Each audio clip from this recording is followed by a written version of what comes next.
Hello folks, Luke here. We're going to get the episode underway in just a moment, but before we do, I am obligated to inform you / remind you that Mom Can't Cook has launched a series of bonus episodes exclusively for members. It's called Mom Can't Cook Extra Helpings, and it is Andy and I recapping the Disney Channel original TV show So Weird, and we're doing that on the off weeks. So on the weeks where you don't have a full DCOM episode like the one you're about to listen to now, you can now get some extra Mom Can't Cook goodness in your life weekly by going to patreon.com/extra helpings. There's all the information you could need at that URL, so I will just briefly say that it has been so awesome since it launched last week, seeing so many of you getting on board and joining and getting some really nice feedback about the first episode of us recapping So Weird. I'm so pleased that you're all enjoying it as much as Andy and I did. So yeah, that's been terrific. Thank you so much. All right, that's enough now, Luke. No one wants to hear you talk about Patreon. They want to hear you talk about the Lawrence brothers surviving on a desert island. And you are not going to deny them that, Luke. So stop talking now and cue up the theme music. Here it comes. I'm a fish boy who skates for Team X Blades with a leprechaun who plays basketball. Come to my smart house, meet my alien sister. Don't come hungry because I'll bet my mom can't cook.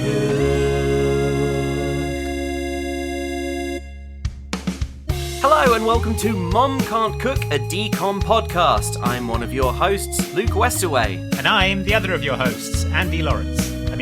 Yeah, wait, hang on, a fourth Lawrence? A second Andy Lawrence. In a meaningful way, we're all Lawrence brothers today, aren't we, Andy? Yeah. Today, aren't we, Andrew Lawrence? Yeah, we're all... Luke Lawrence, I agree with your statement. Yes. We are all Lawrence brothers, because we're talking about Jumping Ship. Jumping Ship. Jumping Ship is the 2001 canonical sequel to the 1999 film Horse Sense. Now, if you've listened to our podcast about Horse Sense, you'll remember that was a tale of Michael, a spoiled, rich city boy who cared not for the simple pleasures of being trampled to death by 1,000 horses. Yep.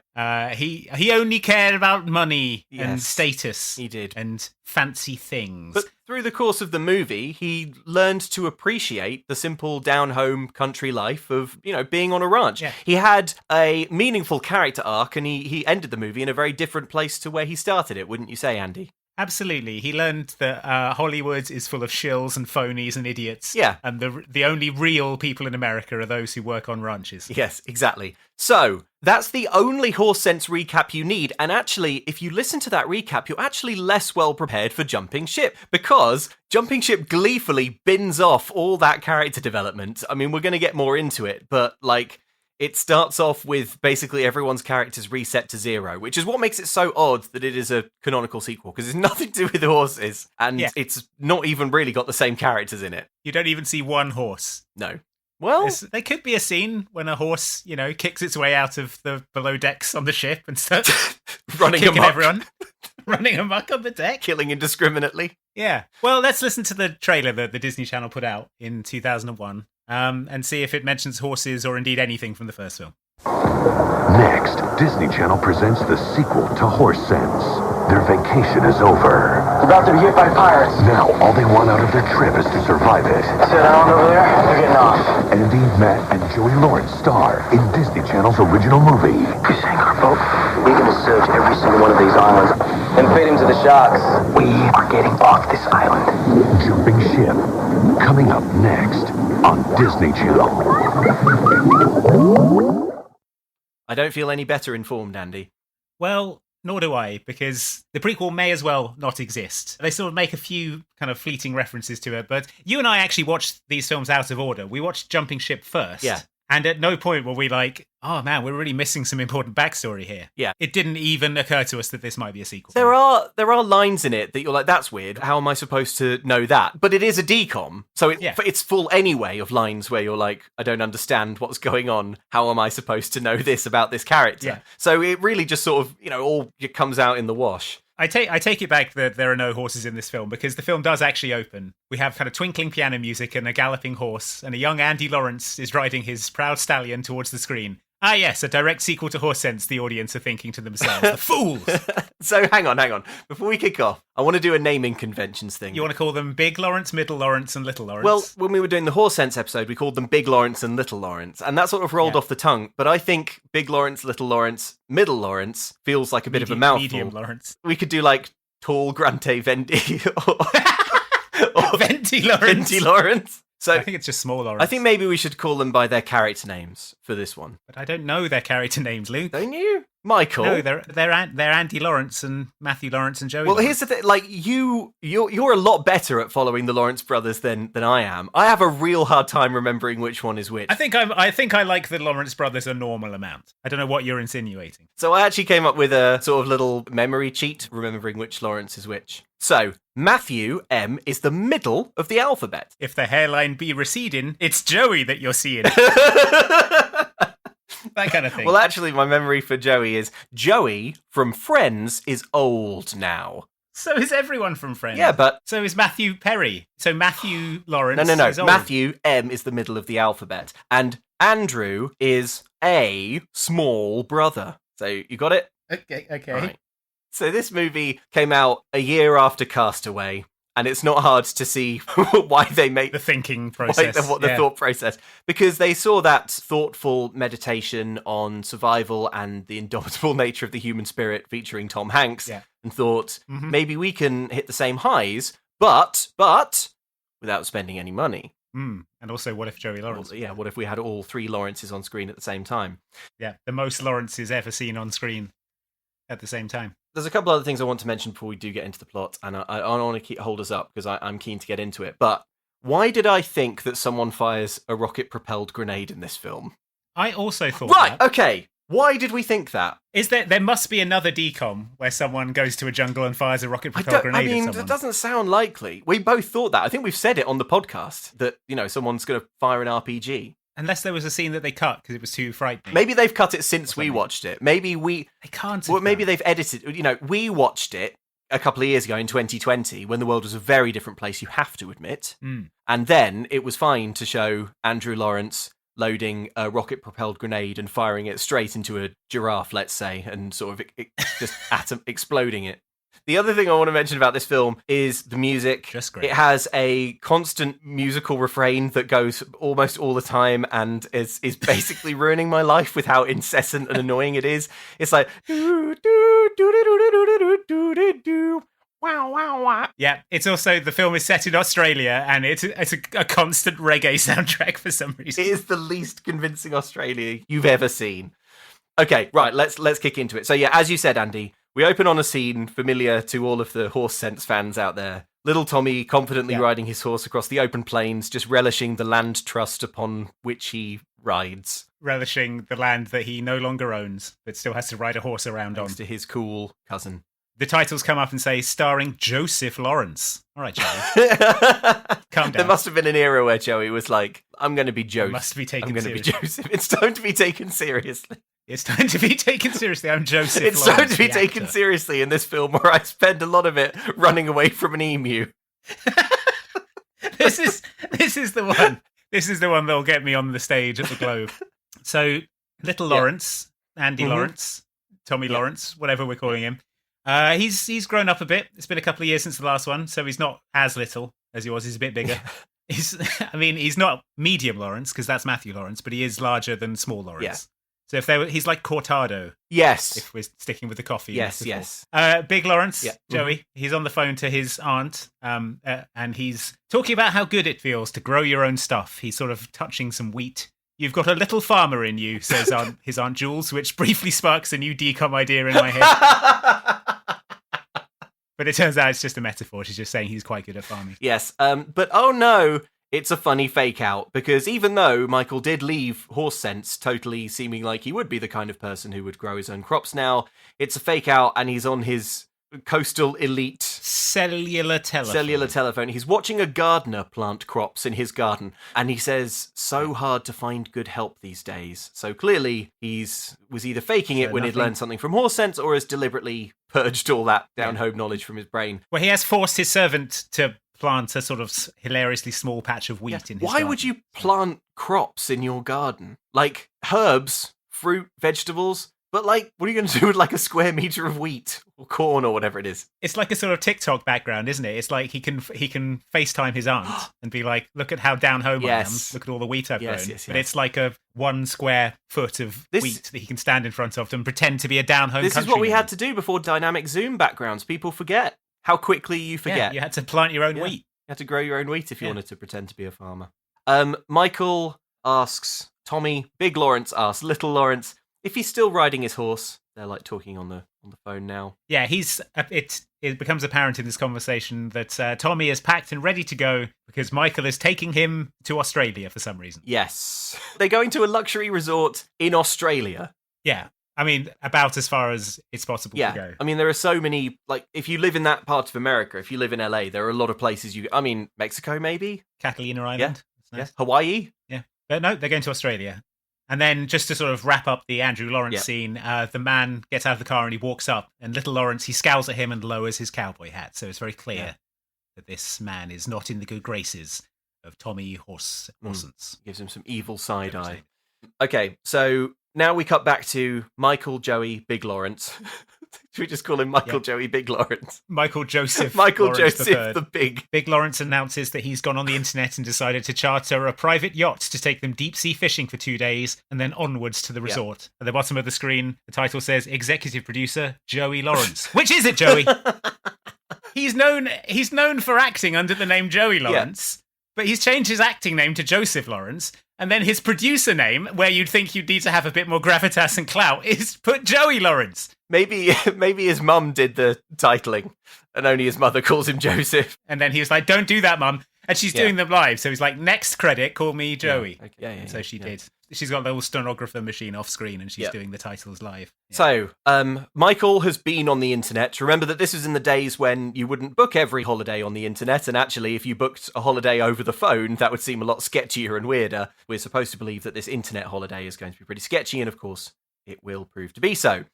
So, now, Michael, Big Joey Lawrence's dad, who is now played by a different actor, comes poolside to talk to Michael. He's complaining that the Australia trip is coming in at $4,000 more than expected. And Michael, who is sort of floating in the pool, looking indolent, explains that this is because he's picking up the tab for Roxanne, a girl he knows who's in Hawaii. His dad is a little put out by this, as you would be if you just found out that a holiday you were paying for is going to cost $4,000 more than you expected. He says that Hawaii is practically next door to Australia. Yeah. So he invited her down on his tab. Well, his dad gives him a lecture about success being preparation meets opportunity. He's spending money he doesn't have and not using his law degree to become an attorney. Yes. And then he says, Joey, Big Lawrence, Joseph, you'll have a job by the end of the summer. End of. Yeah.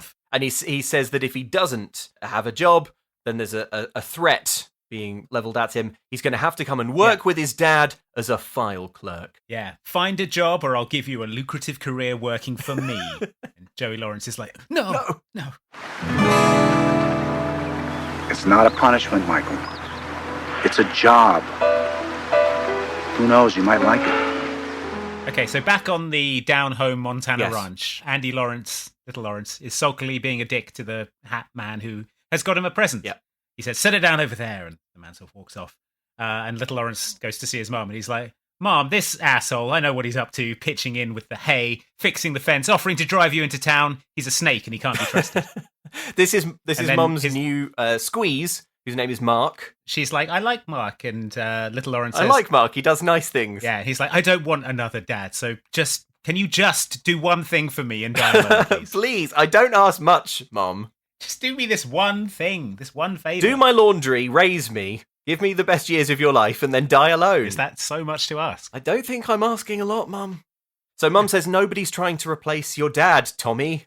I'm lonely. But Tommy doesn't want to hear it. So he leaves, and crucially, he forgets, or leaves on purpose, this package that Mark had sort of dropped next to him. So we cut to tropical reggae music is playing. Oh my God. And we cut to the reggae capital of the world, Sydney, Australia. Can we just hear a little bit of the music? It's just because, I had to listen to it. It's stuck in my head all the time. I'm going to make it my phone ringtone. I'm going to lean into it. I'm going to fill my life with this music.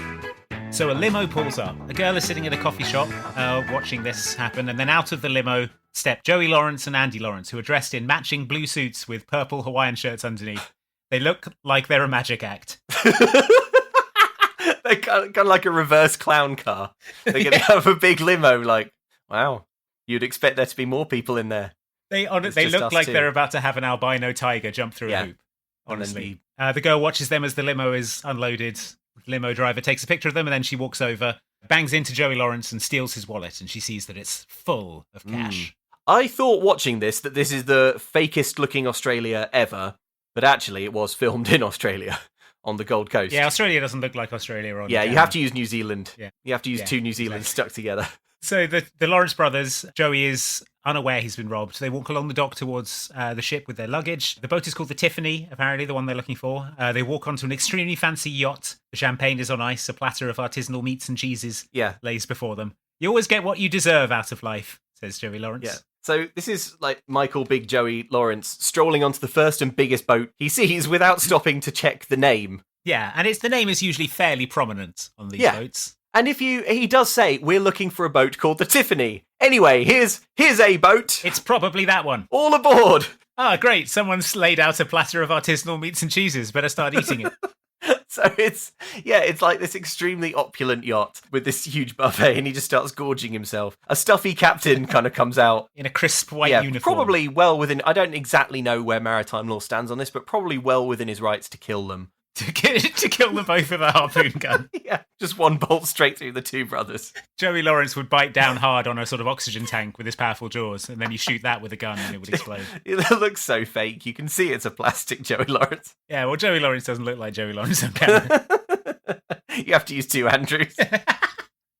So they've gone onto the wrong boat and are sort of smugly. Well, Michael, the big brother, is sort of smugly acting as if he owns the place, and they get sort of booted off by the ship's captain. It's a private yacht, not a charter. The Tiffany is over there, says the man, looking distressed. So they stroll down the jetty, and there's basically like a series of decreasingly fancy boats that they walk past. It's a weird marina where they sort of make all the boats line up in order of opulence. But he's kind of walking down. Now they're looking for the Tiffany. The woman in the dress who stole Joey Big Michael Lawrence's wallet is kind of following them at a distance, and she throws the wallet up to a man who's kind of looking out over another boat. This man is called Frakes. And then a second man emerges from the boat, and they look at the wallet, and they sort of go through it a bit, and they find cards here. What's this? Platinum cards. And it seems like they're hatching some sort of a plan. What's up? Our next project? So the Lawrences arrive at the Tiffany, finally. It's cluttered and run down. There's a sort of clanking from below decks, and then up pokes the head of Middle Lawrence. Matthew Lawrence. That's right, there's three of them. Hey! In this film, he's Jake Hunter, captain of the Tiffany, and he's an American. Yeah. If this boat was a horse, we'd shoot it, says Joey, which is got to be distressing to both Matthew and Andrew. Is this the Tiffany? Yep. This is her. Please tell me there's more than one. No, this is her. One and only. All right, I'd like to talk to the captain of the boat, please. That would be me. Jake Hunter's the name. You're the captain of this heap? Well, she might need a new coat of paint, but she's as solid as the first day she was put on the sea. And who did that? Noah? Come on, Michael. No, Tommy, if this was a horse, we'd shoot it to put it out of its misery. There's no way we're getting on this boat. I want my money back. You have a non-refundable deposit, sir. I'm sure that's something my attorney can work out. Come on, Tommy, we're out of here. What a scam. Well, good luck finding anything else, Mr. Woods. The charters, they fill up kind of fast around here. And then there is one of those comedy smash cuts to them on the boat, having not found anything better. Yeah. Matthew Lawrence gives them a tour. It's very bare bones. The boat leaves, and Joey Lawrence is on his wireless headset fishing for executive level jobs on the boat. Yeah. Matthew Lawrence asks him for the balance of the payment on the cruise, and Joey Lawrence quibbles over it. Then he looks for his wallet, and it's gone. He realizes what has happened. He tells Matthew Lawrence that he's good for the money. It's being transferred to the island. And the whole time throughout this entire sequence, no one mentions how this unrelated boat captain has like the exact same face.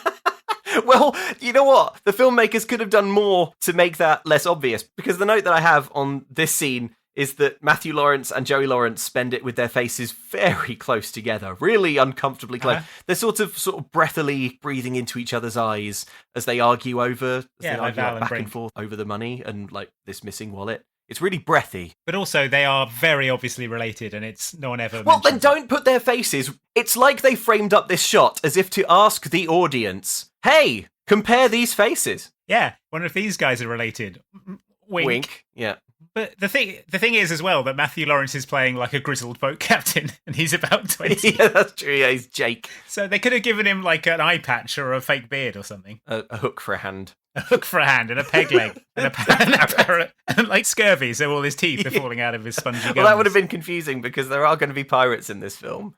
So he's not a pirate. He's a noble ship's captain. He's a noble fisherman. Right. His boat, honestly, I don't think it looks that bad. It's perfectly acceptable. Also, they're going like deep sea fishing. That's the plan, right? Which you wouldn't. Yeah. You would expect the boat to be a fishing boat and not a luxury yacht because it's gonna get a lot of yacht with a it's gonna get a lot of like marlin guts on it and stuff. So you've got to shiv all the fish as they come in. Off the sea. I don't know why he wants to go deep sea fishing. I don't know why he thinks this is going to be something that he would enjoy. It seems like totally the opposite of what his character's personality would be into. Yeah, but I mean, he's also like just constantly doing work calls, trying to get jobs. Yes, and that's what he's doing in the next scene. He probably thinks that Andy Lawrence would like it because he's into outdoorsy pursuits, isn't he? Because he's down home. Yeah, so he's probably trying to do a nice thing, be a good cousin. So he calls his dad and says, cancel the cards, wire the money we need to pay for this sort of fishing trip to Paradise Island, which is where they're headed. It sounds fake to me. I looked it up. Paradise Island is a real island, but it's in the Bahamas, not Australia. Oh, okay, fair enough. He gives Matthew Lawrence his watch as collateral for the money that he owes as well. So they're out at sea. Boat's got an autopilot, so Matthew Lawrence isn't steering. He's just this is said like it's going to be important later. It's like, who's steering the boat? Oh, it has an autopilot, says Jake. It has an autopilot. And then the music starts again.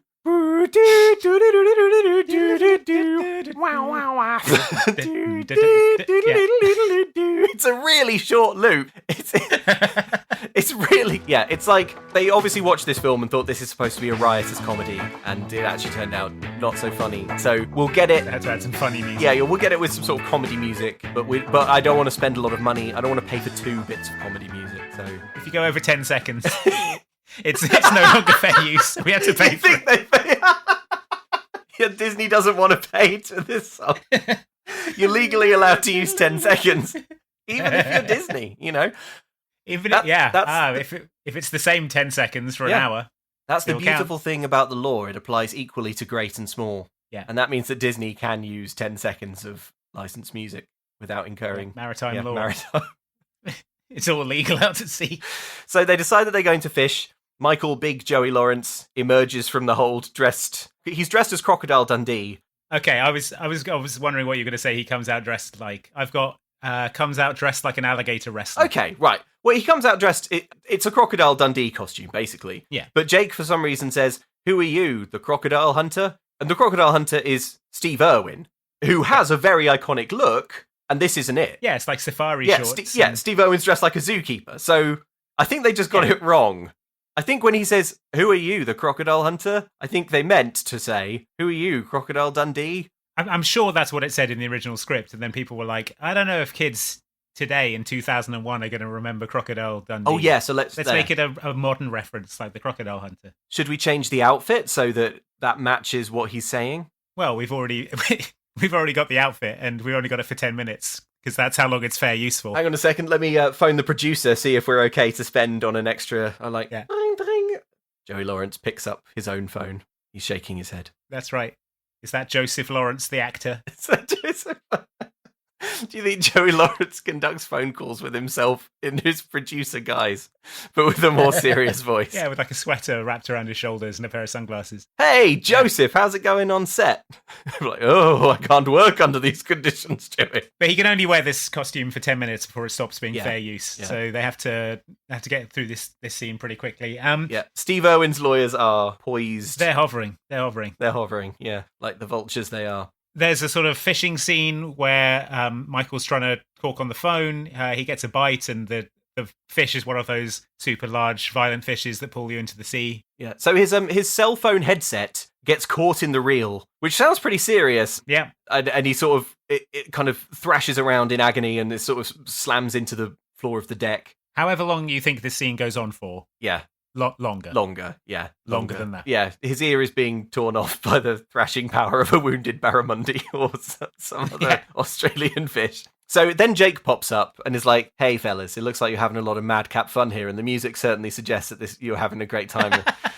The music certainly suggests this is a great time that everyone's enjoying. But reel it in, folks, because we're hitting cross currents, and there's going to be swells. The water's about to get a bit choppy. So Michael, because I mean, my sides are already splitting open. Oh, I'm busting the gut over here. Wouldn't you know it? They stack the laughs even higher because then Michael, Big Joey Lawrence, becomes immediately incapacitated with comic seasickness. Yeah, that's right. The music from this point on is just a musical saw. I don't know if that's better. It would be fine if, like, the thing is that the music, the sort of like reggae music, is already, when I watch the rest of the film, it's still playing in my mind. It's so catchy. It's like it gets louder and louder and louder in my head all the time. It's drowning out everything. So, yeah. Tommy is not affected by the bucking of the waves because he's so used to riding those powerful Mustangs, probably. They don't say that, but for some reason he isn't affected. Yeah, well, he's got horse sense, hasn't he? Waves are the horses of the sea. That's why they call waves those white horses, Those proud Mustangs of the ocean. Yeah, riding a wave is just like it's just like breaking a filly. Exactly. Little Lawrence goes inside looking for bandages. He's got a busted open blister on his hand. Matthew Lawrence sees his hands and is like, "Wow, you seem like a real working American." And he's like, "Yeah, it happened on my ranch." And Matthew Lawrence is like, "Oh, you own a ranch?" And then Little Lawrence is like, "Well, actually, it's complicated. Have you ever heard of land trust?" Well, actually, Michael, who's being sick over the side, made us give up the farm, and now it's all sort of tied up in land trust that we don't own. Yeah, now it's sort of owned by the state, and we have nothing. So Jake kind of comes into this conversation with a bit of a chip on his shoulder when he finds out that... Well, that's because he doesn't realise that Little Lawrence is actually a salt of the earth real American. Whoa, what the heck happened to your hands? Nothing. They just get kind of beat up on the ranch. The ranch. I get it now. You own your own ranch, I suppose?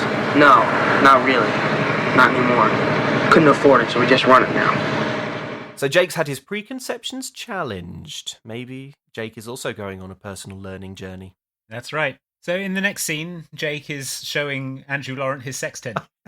I don't see what's funny about that. He takes him onto the prow of the ship to show him his sextant. That's what happens. It's normal. Check out this cool sextant, he says. Him and his dad were treasure hunters, it turns out. He found the sextant by a wreck. They found a sunken Spanish galleon here in Australia. Look, maps weren't very good in those days. It was very easy to get off course, quite severely off course. Yeah. Then they found a gold pirate coin here in the pirate-filled waters of Australia. I mean... So he found the gold coins tucked between some coral. His dad plucked it out and there were 7 more underneath. There must have been tax reasons why this film was made in Australia and kind of goes all in on Australia. Because, like, none of the actual plot is naturally at home in Australia. In many more ways that we will see later. No. But this is definitely one of them. It's like, it's kind of made out to be this sort of, the pirate-filled waters. It really feels like it was sort of written for the Caribbean. Well, that's, I mean, Paradise Island would be closer. So Matthew Lawrence is talking about him and his dad finding these pirate coins. "Where's your dad now?" says Andrew Lawrence. "He's around," says Matthew Lawrence. "Wish mine was," says Little Lawrence. Damn, these guys are really bonding. They are really bonding. I felt like, I don't want to sound unfeeling, but I felt like we sort of parked Tommy's "my dad is dead" trauma in horse sense. Yeah, he came to terms with it. Yeah, that's what he was upset and very angry about in horse sense. And now... He's angry about it again. And I have a bit less patience for it this time, because I have sort of seen him go through that. This film makes a lot more sense if you imagine that at the end of Horse Sense, after the credits rolled, a mad horse ran in and kicked everyone in the head. Kicks everyone hard in the head, so they lose their memory. And they forgot everything. They forget everything except land trusts. Yeah. That remains. Yeah. Well, that was the last thing they remember before the horse. There would have been contracts to sign, so they would have written it down. Yeah. And then they'd have been kicked in the head. By a mad horse. Woken up and been like, whoa, where am I? What's this? What's on this paper? It'll tell me everything I need to know. Land trust. Got it. I haven't grown or anything. Good. Brilliant. I didn't So want to. angry about my dad. Glad I'm the same as I was. In the kind of thick of this, we've also seen a little bit of Captain Jake, like talking on the radio to the land. So he is in radio contact, like with the land. Yeah. He's speaking to a man on the other end of the radio called Butch. So you just need to know that like it is possible to talk to the land from this ship. Yeah, we get a brief bit of the pirates. They found out that Michael's credit limit is unlimited. Their plan is to pick up Michael, get a ransom for him, and then feed him to sharks. You won't. Plan. When they say feed him to sharks, yeah. If you killed someone on a boat, as a pirate, and threw the body in the water, there's a good chance that body will be discovered. Yeah. Because it will float and pop around and, wash up on a beach or something.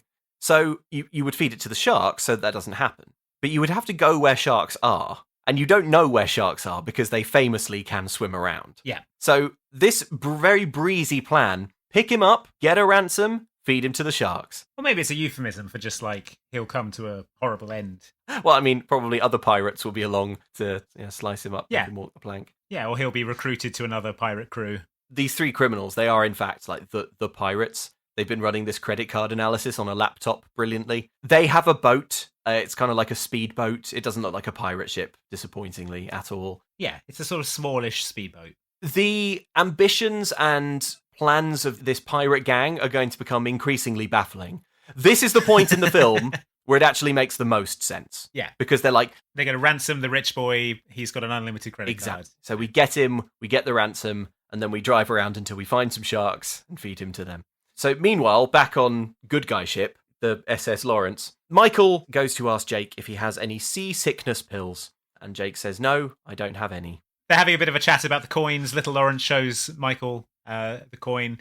He asks about pirates, and Matthew Lawrence says, oh, sure, they hit merchant ships, and then they hide out on the islands, and no one will follow because of the cannibals. Yeah. So just sit with that for a moment. Yeah, just let that sit with you for a moment. Yeah, Big Lawrence is skeptical, but Middle Lawrence says they're still around here in Australia. We find out what they did with the gold pieces, what Captain Jake and his dad did with the gold pieces, because he says they invested them.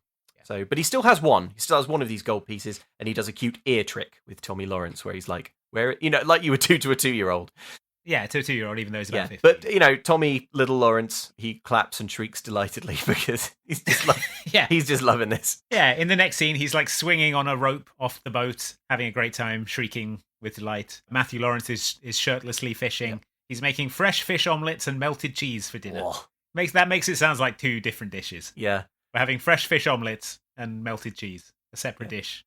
I would eat both of those, one after the other, but something about having them together feels gross to me. Big Lawrence is covered in seasickness patches to try and quell his nausea. Little Lawrence brings him a soda to settle his stomach. This kind of reminds me of the ranch, he says, being out at sea. Yep. It's basically the exact opposite of that. But thanks for this, Michael, he says. You're welcome, says Joey Lawrence. I'm glad we could do it. Then Michael phones up Roxanne to say, I'm sorry, Roxanne, but meeting up isn't going to work out because, of course, he is... Because you're in Hawaii and we're in Australia. Yeah, and he's lost his wallet now. He's skint, so he can't pay to get her out there. So you might wonder, what was the point in introducing this Roxanne element to the plot? Yeah. Anyway. No point. Because this really is the end of it. He says, okay. Yeah, that's it. Never hear from her again. Don't come out to Australia, and she doesn't. So, full stop. Well, this is the first step on his long journey towards personal growth that he already did in the first film. Oh, yeah, of course, yeah.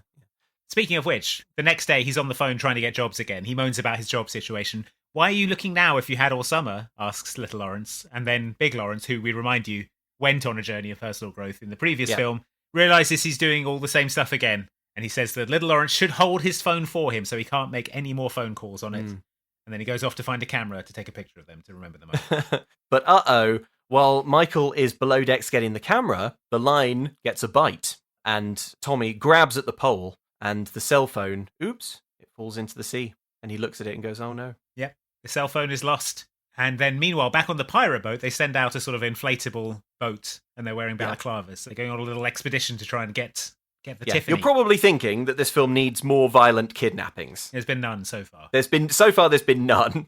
And yeah, so it needs some. So yeah, buckle up. Yeah, this is like, it just kind of kicks into an action scene all of a sudden. So they're in the wheelhouse, and Big Lawrence asks Middle Lawrence if he has any Pellegrino, which is, I mean, just a willfully jerkish thing to I do. know, it's Just say water. It's man. like, read the room. Yeah. Like I know he's a sort of like fancy LA guy, but like he's not an idiot, is he? He's not Yeah. stupid. He's like, oh, you guys have your labels for everything. Pellegrino, says a disgusted Middle Lawrence. But before they can really get into this Pellegrino argument, they're more concerned with the approaching pirate boat. He gets on the throttle. Matthew Lawrence does. He starts speeding up. They're about to be hit by pirates. They're closing in. Island Patrol won't answer. And then the blonde pirate jumps aboard. He's swinging on the pole. Matthew Lawrence climbs down the side, and he does a big swing kick, knocking him into the this ocean. whole scene is brilliant. So there's no acknowledgement on the emergency call. Jake, he's kind of like, he crawls ape-like along the side of the boat. Yeah. And swings down excitedly. Tommy and Michael cheer as the pirate is booted back into the sea, presumably to drown. Yeah. Then Jake runs to the back of the boat. He's sort of staying low. He's like crouched. He's like a video game protagonist, like in crouch mode.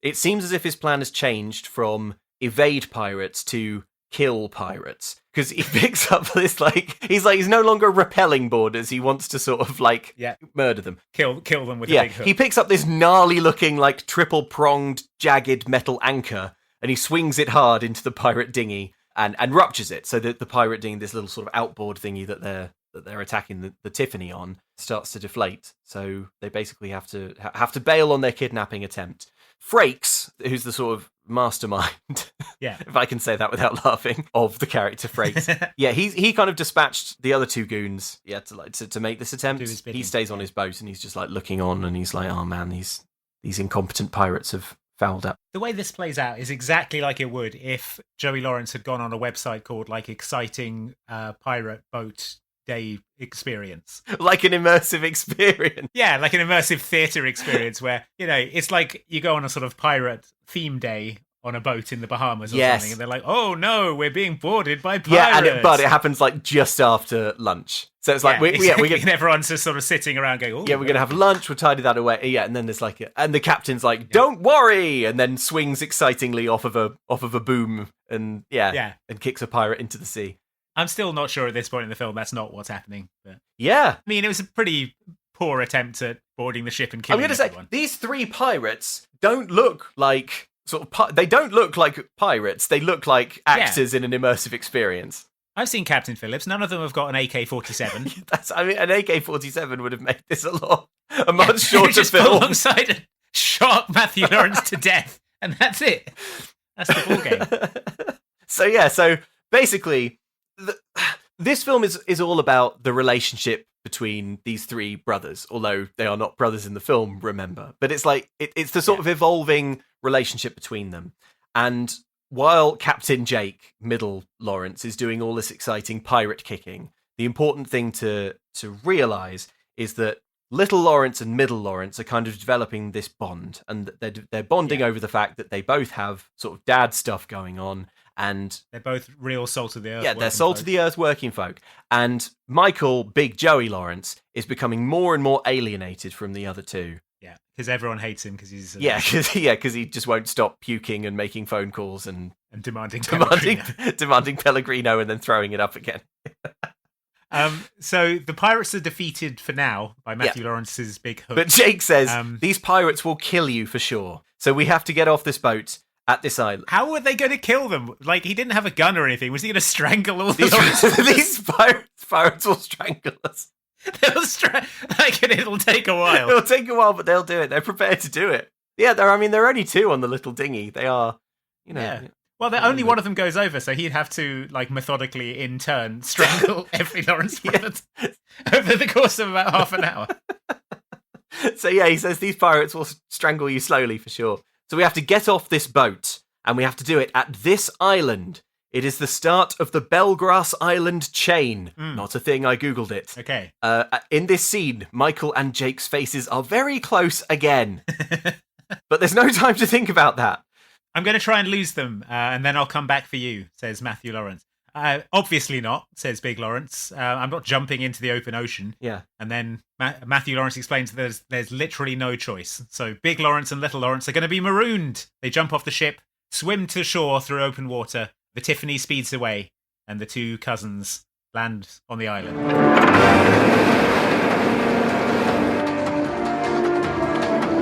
All right, come on. When we get around this point up here, I want you guys to jump off, swim to shore, and find some cover. Hopefully they won't see you. You gotta wait for me until I get back. All right, okay. All right, go!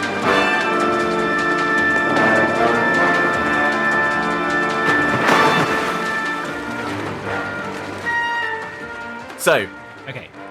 So Joey Lawrence wakes up on the beach, so I guess he fell unconscious in the sea. yeah, I guess so, but somehow didn't die. Somehow didn't die. So he comes to on the beach, face to face with a crab. It's implied that he lay there all night, I think, because it's like blazing sunshine, right? Yeah.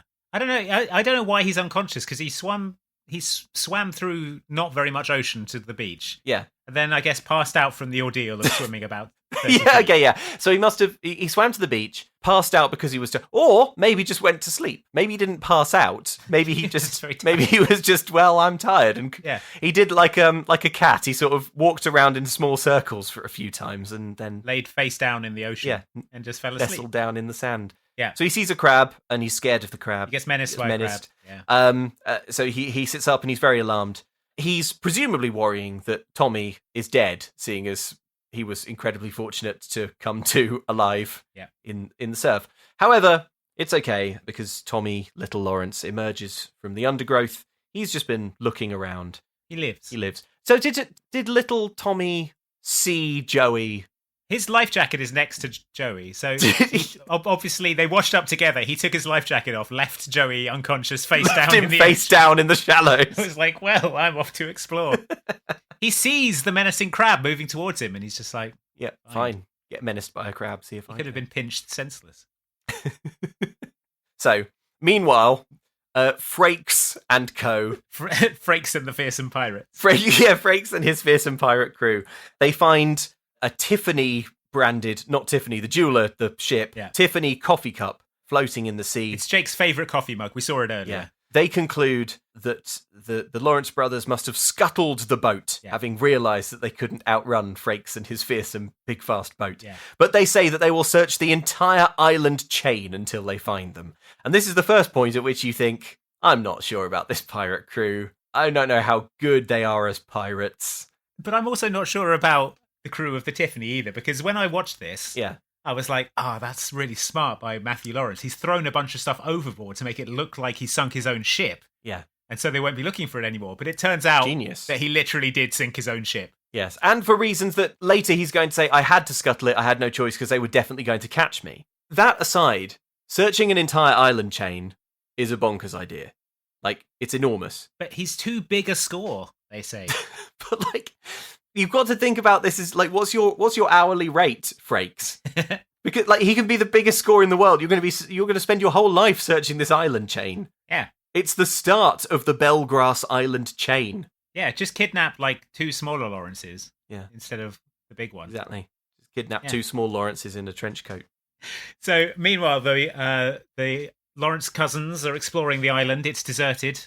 No one will come for them because people think they're at a resort for a week and don't want to be bothered, says Michael. He then goes on a self-pitying rant about how it's all Jake's fault. Yeah. He said he'd come back for them and he hasn't in the 15 minutes since they washed up. Tommy says that blaming people doesn't help anyone. And Michael's like, oh, did Jake tell you that? And Tommy's like, no, my dad did! And he storms off because I guess we're still doing this. Yeah. I guess, yeah, he doesn't blame the 100 horses that trampled his father to death. I can't remember if that's real or if we made that up.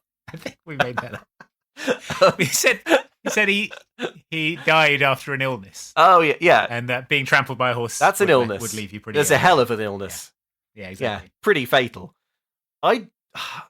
What I've got written down here, I watched this movie quite late, so I can't exactly remember what I was thinking, but what I've written is, who will eat who? Well, Michael goes to sit with Tommy, and he reassures them, we'll be okay, I promise, he says. Yeah. And at this point, as the audience in 2023, all you know is that this film has no sequel. So they could die. Yes. For all you know. Yeah. I mean, for all we know, it doesn't have a sequel. Maybe another DCOM. Maybe Cadet Kelly is a sequel to this one. It has about as much to do with it as as this had to do with horse sense. So who knows? So the two Lawrences who are stranded attempt spear fishing. Yes, we smash cut to a ska punk spear fishing montage. The ska music is playing. What a thing! Yep, a ska punk spear fishing montage. They've fashioned spears from bamboo and nothing. Yeah, they're bad at it and catching nothing. It's basically an excuse for Joseph Lawrence to thrash around in the ocean, like shirtlessly. Yeah. So they haven't caught anything. Then we see it cuts to nighttime. They have built what I think is a genuinely really impressive shelter. It's like some sort of like broad leaves being held up by some sort of logs and stuff. Yeah, it's open at the sides, but it looks all right. It's a crude shelter. Yeah. They admire the view, and then we smash cut to them huddled together at night under it as a storm lashes them with sideways rain. They are soaked and sad in their, now it is clear, pitifully not fit for purpose shelter. We're told from the on-screen subtitle this is so good. This is so good. It's like The Shining. It's like, when it comes in with like Wednesday, it's like it just goes day 3.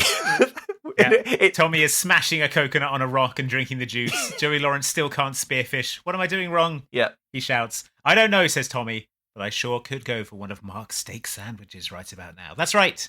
His journey of personal growth continues as he will consent to eat one of Mark's sandwiches now. That's right. They briefly have a little chat about Mark, Tommy's sort of would-be new stepdad. Yeah. And Michael kind of turns him around to the idea that maybe he's not so bad. Michael says it's okay. We're probably going to die on this island anyway. so don't worry. Don't even worry about it. Thing. Let's have a clip of that, I think. Mark, seeing someone? Oh, that's cool. You don't like him, do you? What difference does it make? We may never get off this island. So they're wandering through the jungle. Tommy is describing all the snakes and spiders and crocodiles that can kill them. Yeah. And it's worth noting for those who haven't seen the film that throughout this whole thing, Joey Lawrence is wearing a banana yellow do-rag. Speaking of bananas, he spots a big bunch of them. He hoists Tommy up, but they're surprised by an inquisitive emu. Why? You stop. You can't just say things like that. You can't just say things like that. The audience, you need to warm the audience up a bit first. You need to. There was a film, didn't it? The film was like, oh, here's a banana gathering scene, and then bam, emu. That's true. Yeah, so they're doing a leg up to acquire the sweet, life-giving bananas that will keep them alive. And yeah, you're right. You know what? You're right. An emu just pops out of a bush and startles them. Previously a stealth emu. A stealth emu is just like bam and scares them, and they fall and roll seemingly off a cliff. There is a reaction shot of the emu appearing to laugh in open mockery. So this island is full of a hyper-intelligent race of evolved emus that can understand humour and has its own language. And, well. The island of the emus will never let you leave. Another fly in our spider's web. Another fly in our emu nest. That's right, we can spin webs. Welcome to the forsaken island of the emus. Oh, I don't drink wine. They find a lab, an emu modification lab. Yeah, the island of Dr. Emuro. Yeah, inside it's all sealed up and there's just a skeleton in an office chair. The older Alex Lawrence. Yeah. The older brother you never hear from anymore. And he's written in blood on the walls, run. So they scream and fall off a cliff, and then they land next to a kind of spooky-looking wooden carving, and a snake winds sinuously around it. Yes. They enter a cave full of ancient carvings and snakes, and I can't believe this is a sequel to a film about ranches. Oh my god, that's exactly what I wrote. Oh, really? Getting to their feet, they find carved ruins leading into a dense cave network. Remember, this is a sequel to Horse Sense. This is the point where you're like, what the hell? What the fuck is going on? Why are the two Lawrence brothers exploring a dense cave network? It's like full on Indiana Jones kind of. Yeah. Also, when they ancient temple. when they roll off that cliff and land, they fall onto what is so clearly a big squishy crash mat. Big crash mat. Yeah, it's covered with leaves, but like it's so obvious. All the leaves kind of bounce up when they sort of flop onto it. It looks like they've landed on a trampoline. Yeah, they should have landed hard on concrete. Yeah. So they continue to explore the dense cave network, but then Michael sees a shrunken head on the wall and panics. As a side note, I'm no expert, but I did some light Googling after seeing this film. As did I. Yeah, I'm pretty sure this practice was not something that happened in Australia or anywhere near it. Pretty sure it's just a South American thing. I'm happy to be proven wrong. Yep. So I strongly suspect that this is some obnoxiously lazy stereotyping on behalf of the writers, playing with whatever island-dwelling cannibal tropes came most readily to mind. Yeah. When the golf Before links the were stretched away invitingly into the afternoon.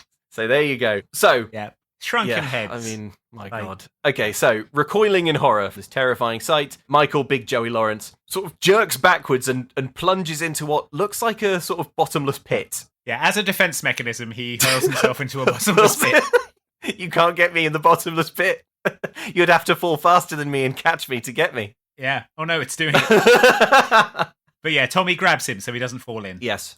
He pulls him up. They flee the caves, but they hear weird animal noises. Animalistic noises coming from the undergrowth. What could it be? Could it be more emus hunting in packs? And then out of the jungle leaps Matthew Lawrence, who I guess was making animal noises. Riding a hyper-intelligent emu. He's become their king. He hasn't become their king, but that is kind of the vibe going forward, right? Jake is like sort of a natural king of the island. Yeah. He is just so good at surviving. He's just naturally gifted at this. Because being a fisherman, a deep-sea fisherman, gives you all the skills you would ever need. And a salt of the earth boat captain. Yeah, that's true. Yeah. So, of course, he's really, really good at living wild on an island. So he's mad at them. He says he told them to stay put on the beach. Yeah. Although, to be fair, that was 3 days ago. Yeah. We know that they had to find shelter and food, Matthew Lawrence. Yeah. So I don't know what you're upset about. You can't reasonably expect them to sit on the beach for 3 days because they'll die of heat exhaustion. Yeah. And then he also says that the North Beach, where they made their camp, is where the wind comes in. So what, you told them to stay on that beach? You told stay on the windiest, most brutal beach. Well, maybe he was hoping they'd die and he wouldn't have to. Yeah, you could simply pick their skeletons clean. Yeah, it's like, great, now I'll survive by eating Joey Lawrence, the largest of the ones. So it's revealed that Jake did indeed scuttle the Tiffany. He says, don't worry about it though, because he's building a raft. They'll simply lie low for a while until the pirates move on, and then they'll get the raft in a freighter lane. What happens now? All right, back off, okay? I'm building a raft. Oh, my. I figure we'll lie low for a while, give the pirates enough time to move on and forget about us, okay? And then we'll get in a freighter lane. Someone might see us. It's a good plan. Throughout this whole scene, Matthew Lawrence is wearing the shirt that the cousins had on earlier, the one that made them look like magicians. Yeah. The sleeves have been pulled off. Yes.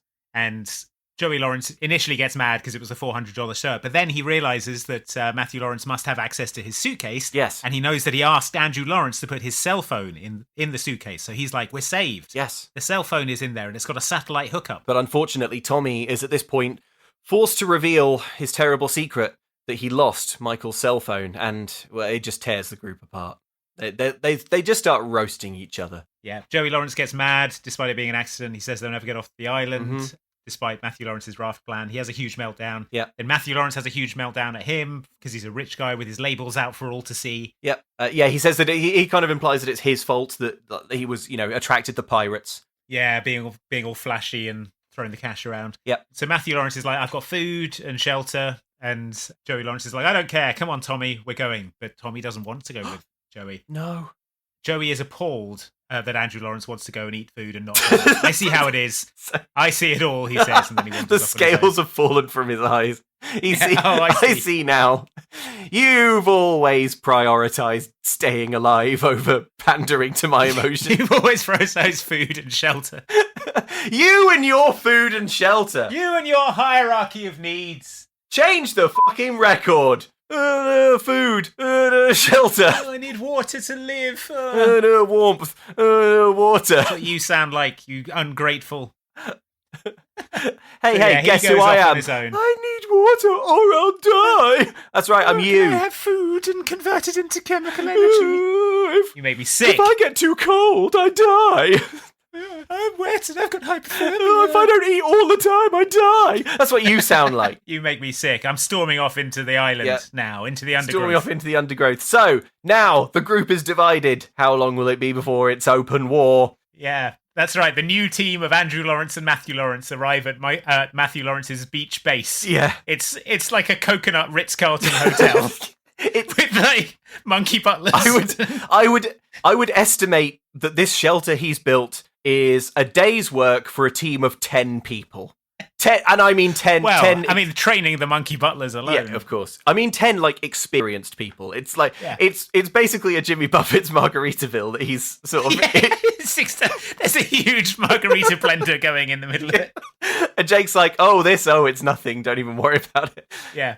Just get in my little coconut go-kart and we'll drive down to the coconut Kroger's and get some groceries for later. So, Jake and Tommy, middle and little Lawrence, are living it up in Margaritaville. At the coconut margarita. Yeah, and we smash cut to Michael to check in on Big Joey Lawrence and see how he's doing. He's falling in a big mud pit. Yeah, he takes 5 steps into the island, immediately sinks up to his neck in quicksand. we get a reaction shot of a lizard laughing in open mockery. He climbs out of the quicksand and a lizard laughs. Yeah, lizard's like. I think the beach was probably the point at which Joey Lawrence died, and the rest of the film is just his neurons firing one last time. That would make sense because the rest of the film is like him working through. Yeah.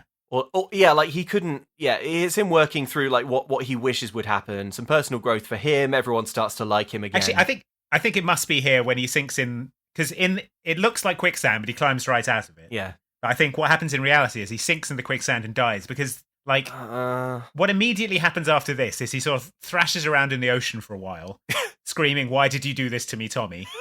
And then he looks up and sees a bikini-clad supermodel called Heather Hitt, who is shooting an ad on a nearby yacht and has come out for a jog, then says that he's handsome and asks if he's single, and a reminder that throughout this entire scene he is still wearing the banana yellow do-rag. And a reminder that throughout this scene Joey Lawrence is a producer.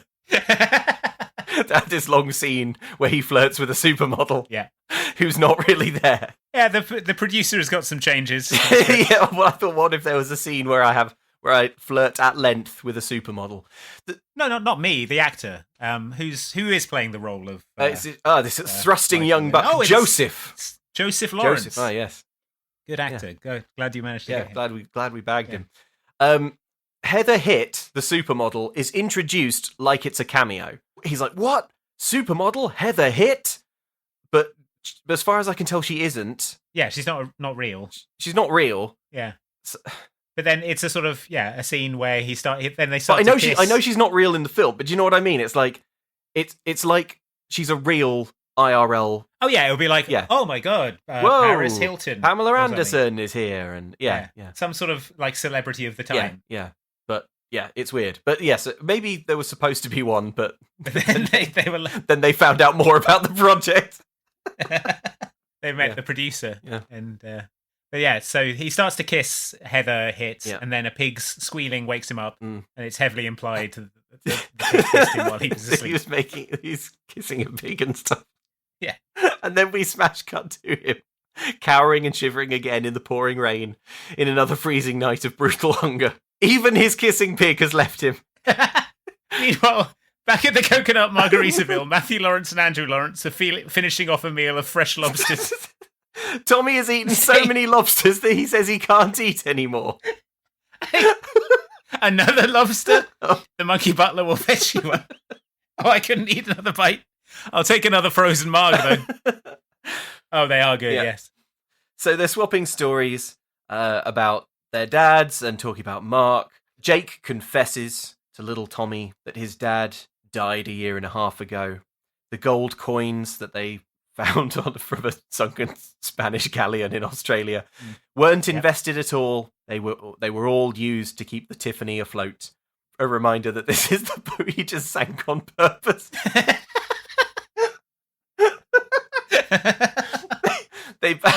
then they both discuss that they can hear the ghosts of their fathers talking to them all the time, Yelling at them. yelling at them constantly.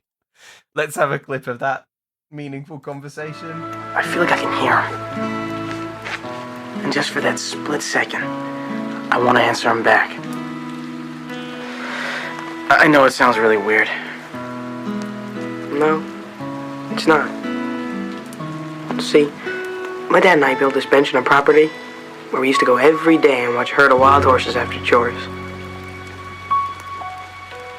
That's where I hear them. Maybe it's the same with you and your boat. Yep. Not anymore. So we get a bit of the pirates scouring the islands, and then we have Andrew Lawrence and Matthew Lawrence. When we cut back to Frakes' Marvelous Pirate Gang, Sure. because now it's counting time on screen with like, boom, day 3. It just becomes more and more clear that Frakes is spending way too much time. Like, Frakes, they're probably dead, right? Like, Yeah. I mean, you saw that the ship sank. You saw the ship sank. Are you thinking that you'll ransom the corpse? Are you going to Weekend at Bernie's the sort of a bloated Joey Lawrence? All right, my final offer. If you want to give Joey Lawrence's corpse a proper burial, Yeah. give me $100 Australian If dollars. you want a Christian burial for Joseph. Otherwise, I'll feed him to the sharks in a very unchristian way. So we get a bit of a shot of the raft that Matthew Lawrence has built. It's good. But it goes, boom, day 4. Day 4. The day counter is definitely implying they're all going to die. Yeah. That's what a day counter says to me. It's like post-apocalyptic, It's like it should start. The movie should start with like Day 0. Ocean Patrol finding the corpses of the Lawrence brothers, going, "What the hell happened here?" Yes, it's like day 1. It's yeah. It should start with like plus 15 days something, and then cut to like minus 2 days. 2 days. Title: 2 days before jumping ship. But that would be good, though. Oh, I see. Yeah, so that's why they didn't do it. That's why they didn't do it, yeah. So yeah, we do see the raft. It looks brilliant. Yeah. Considering it's only day 4, this is a fully featured working sail ship, basically. Yeah, this is the sort of raft you could put outside a Margaritaville as a bit of sort of like colour to attract locals. I'll tell you this, it pisses all over Tom Hanks's raft, Yeah. which takes it in Castaway. How many years does it take him to like 3 years launch that thing together? Like 3 years, him and Wilson working together. Whereas Matthew Lawrence in like 3 days has built like a coconut speedboat. Yeah. He's like, the dance hall gala room below decks isn't yet finished, but it's all coming together. The promenade deck is in, and the bowling alley is on a wonk. We'll need to fix that. The monkey butlers are scared of the sea. They won't get aboard. The monkey butlers refuse to get aboard until it's blessed by their monkey god. So I've got to wait on that. So Tommy asks Jake, when can we look for Michael? Michael is dead, I think, Tommy. I mean, Michael fell in quicksand the literal second he left. And now, in probably my highlight of the film, we cut to Michael. He's still blundering through the jungle. Like, he's been there for 4 days now, like, fighting to survive, hungry, cold. And it's a real kind of like pinwheeling from danger to danger. Who like walk face first into a beehive and then fall down a hill and then fall into some quicksand. Step on a rake and fall on a cactus. Yeah. So we see him now. He has at last acquired a life-giving banana. But oh no, animal screeching. Well, he hears animals are screeching and he's like, it's just Matthew Lawrence up to his old He trick. hears like, ah, ah, ah, and he's like, oh, it's the guys. It's the fellas. The guys. Oh boy, I can't wait to see the fellas. I can't wait. Is that you, Tommy? Is that you, Jake? So it's like, oh, how I long to hear their voices again. Tommy, it's been so long since I heard your trademark guttural screeching. Trademark screeching. So he sort of blunders in through. Ululating. He blunders through the jungle, looking towards this screeching. I suppose he's losing his mind with hunger. Yeah. But oh no, it's an emu. He flings open some leaves, and behind it is that ostrich again. The emu's like, "Got you, fucker!" And it chases Michael. It chases him through the jungle. It genuinely looks about 3 feet tall. At this point, I had to pause the film because I was laughing a lot. But in the moment when I paused it, a theory occurred to me. I strongly suspect that the script called for a cassowary, which are large birds native to northeastern Australia that are big and scary and occasionally kill humans. Yeah, they have big, like, talons that they can rip you up. Yeah, they can gut you, and they're, genuinely a threat. But, man, it's probably expensive to get a cassowary. An animal handler, and they're quite rare, yeah. Whereas, like, emus are just sort of around. You can probably put down a bit of emu feed, and one of them will... One will just wander into shot. And as long as it sort of scratches and pecks at the release form. Yeah. It's all nice and legal. As long as you don't use more than 10 seconds of it. Yeah, you've got to use 10 seconds of the emu, and it's fair use. Actually, in this scene, there's a watermark over the, like, diagonally across this scene that says tedsemufarms.au. But yeah, also the music while he's being chased is like sort of, oh, this is a sort of wacky thing, but it's like the terror on Joey Lawrence's face is real. Yeah. The music is like a sort of kind of like a tango sort of. Yeah. But yeah, it's like he is clearly terrified. He's running for his life. Yeah. Well, he's being chased by a small emu. So just turn around and eat the emu. Grab the emu. Get some emu kebabs going. It's all neck. It couldn't be easier to ring. Just strangle it like the pirate was going to do to you. Exactly. Guys.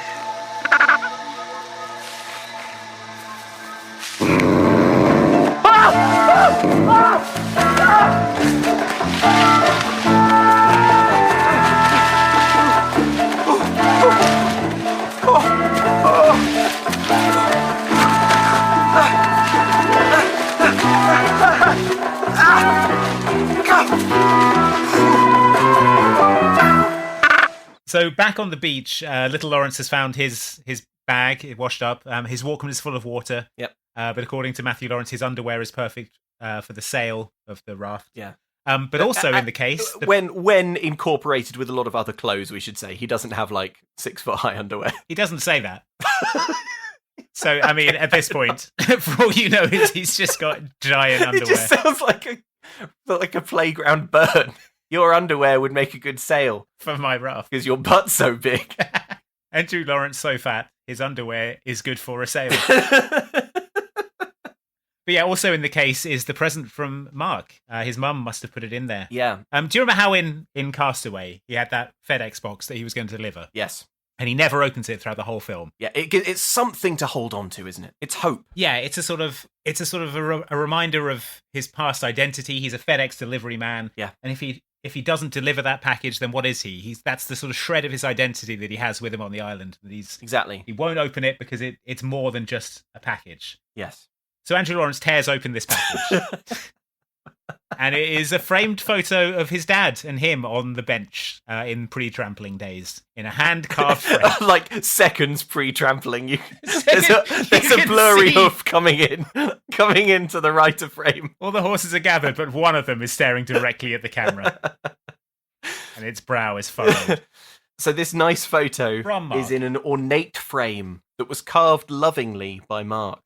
Yeah. Jake gently suggests to Tommy that this ornate frame must have taken a long time to carve. Yeah. So maybe Mark actually is good and isn't trying to replace your dad. He likes working with wood because he's a down-home country man. Unless the photo has been in the sea for quite a long time. Maybe originally Mark had cut out his face and placed it over Tommy's dad. But he'd drawn with like a marker pen. Yeah, he'd drawn himself over the dad, but the salt water washed it away. The salt water cleansed it, and so now it looks like a sweet gift. But yeah, he just put in another picture of him making out with his mum. Yeah. Yeah. But that detached and floated off. And the original picture was there. So now Jake suggests maybe they should go spearfishing. Tommy's like, oh no, I couldn't eat another bite. He puts down the snow crab claws in garlic butter sauce. So yeah, Jake teaches Tommy how to spearfish. Yeah, the shirtless younger Lawrences are in the ocean. Exactly. He's teaching him to be patient. The fish will come to you, he says. Yeah, not like your madcap thrashing older cousin. Yeah, right. Can't catch anything because he's too busy thinking about LA and manicures. Yeah, and cell phones and being a producer. Yes. So, stumbling out of the undergrowth here comes Michael, presumably still fleeing that emu from before. Yeah. The shattered form of Michael. Yeah. His mind broken. Gaunt with hunger. Yeah. He looks down and he sees the Lawrence brothers spearfishing. Matthew Lawrence has the down-home wisdom of how to spearfish. Yep. He spears a fish and then he sort of holds it up and shakes the stick around to make it look like the fish is alive. Like a real fish, yeah. So Michael looks down, he sees that he's been effortlessly replaced by cool Captain Jake. By a younger model. Yeah, and he's heartbroken. But then, what's this? He sees, just behind them, a crocodile! A crocodile is moving towards them. Oh, no! He sees it, he runs, the other boys don't see, he starts sort of falling down a mountain towards them. Screaming about a crocodile, he's like scrambling down, he's trying to warn them. He does warn them. So, seeing the crocodile, little Lawrence, turns and runs as quickly as he can, which isn't very quick because he's running through the water, runs for the shore. Jake decides to fight and kill the crocodile for some reason. Yeah, he could easily have got out of the ocean with Tommy. So he throws his bamboo spear, ineffective. It glances off the crocodile's scaly hide. Yeah. Then he hoists up an enormous rock and brains the crocodile. Just over and over again, in kind of atavistic fury, he kills this crocodile. Slowly breaks through its skull. Yeah, I know, he throws a big rock and it bounces off the crocodile. The crocodile's like, and goes away. Yeah. But, like, I don't know why he didn't just leave the water. I mean, if you're going to fight the crocodile, which you see he does seem determined to do it on land. Yeah, he wants to impress little Lawrence, probably. Yeah.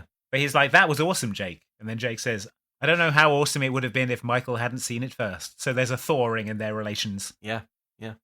Come with us, Michael. We have fresh lobster, fruit, Yeah. tons of water, a nightly monkey cabaret.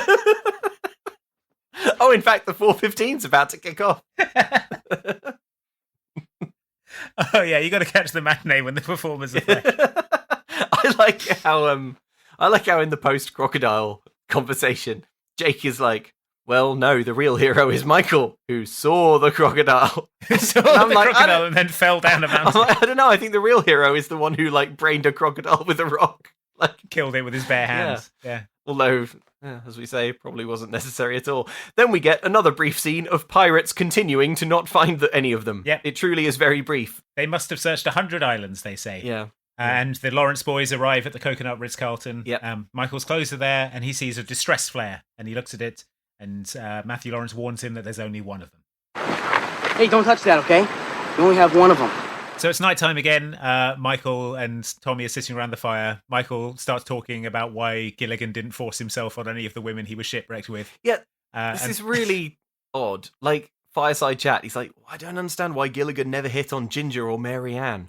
And then Tommy, expertly changing the subject, says, if no one finds us, it's going to be really hard on my mom when I die. Which, I mean, it definitely stopped the conversation. So good job. But do you think this is going to be one of those moments where no one's going to be with me?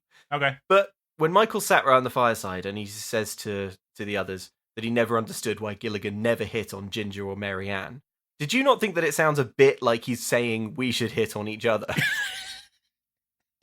Well, like, he's stranded. What I never got about Gilligan's Island. Well, yeah, there are these three super hot people stranded on an island. Gilligan and Ginger stranded on an island. Nothing to do. You'd think they no rules. Yeah, you think they'd just go at it, right? Yeah. I mean, if I were in that situation, yeah. How about you fellas? I'd say, everything's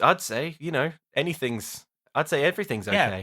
I mean, I'm only joking, unless, yeah. Do you ever? No. What's your stance on that whole thing? What do you think? Yeah. Question to the group. I mean, it's just, like devil's advocate. Yeah. I'm just playing devil's advocate. Yeah. But, what if, people on Desert Island, should they kiss? Should they kiss? I mean, it's the question of the day, isn't it? Everyone's asking it. Should they just kiss? I actually listened to a podcast about this, I think. Yeah. And they were talking about how it's actually better for people who are stranded on a desert island to start kissing and loving on each other. To kiss early. Like really early, while they still have the stamina and electrolytes.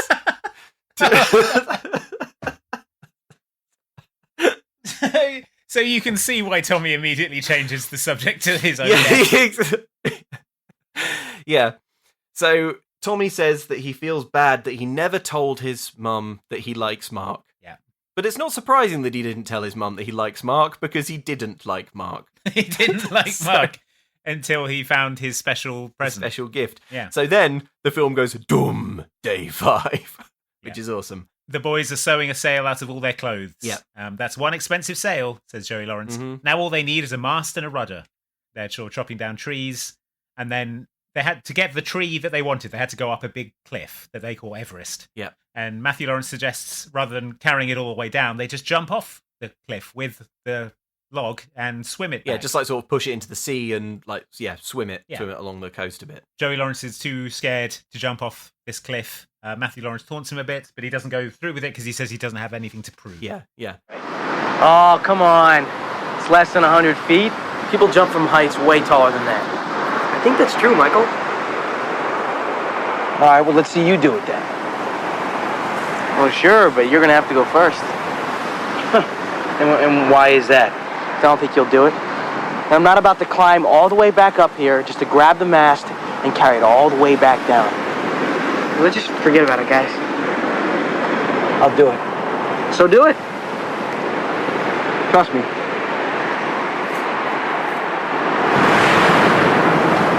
No, I'm not going to do it.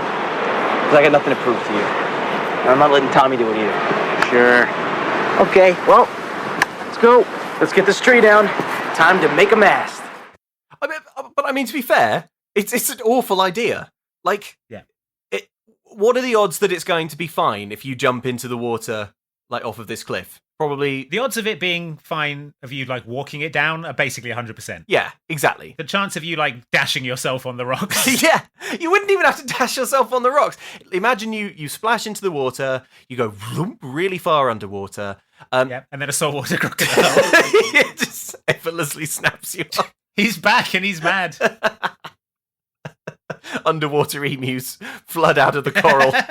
You part the seaweed and then emus down there. And he's wearing scuba gear. Bubbles come out of its nose. It's the last thing you see. Surprise, motherfucker. Yeah, you have but like, you could twist your ankle or even just graze your foot and it could be a life-ending injury, right?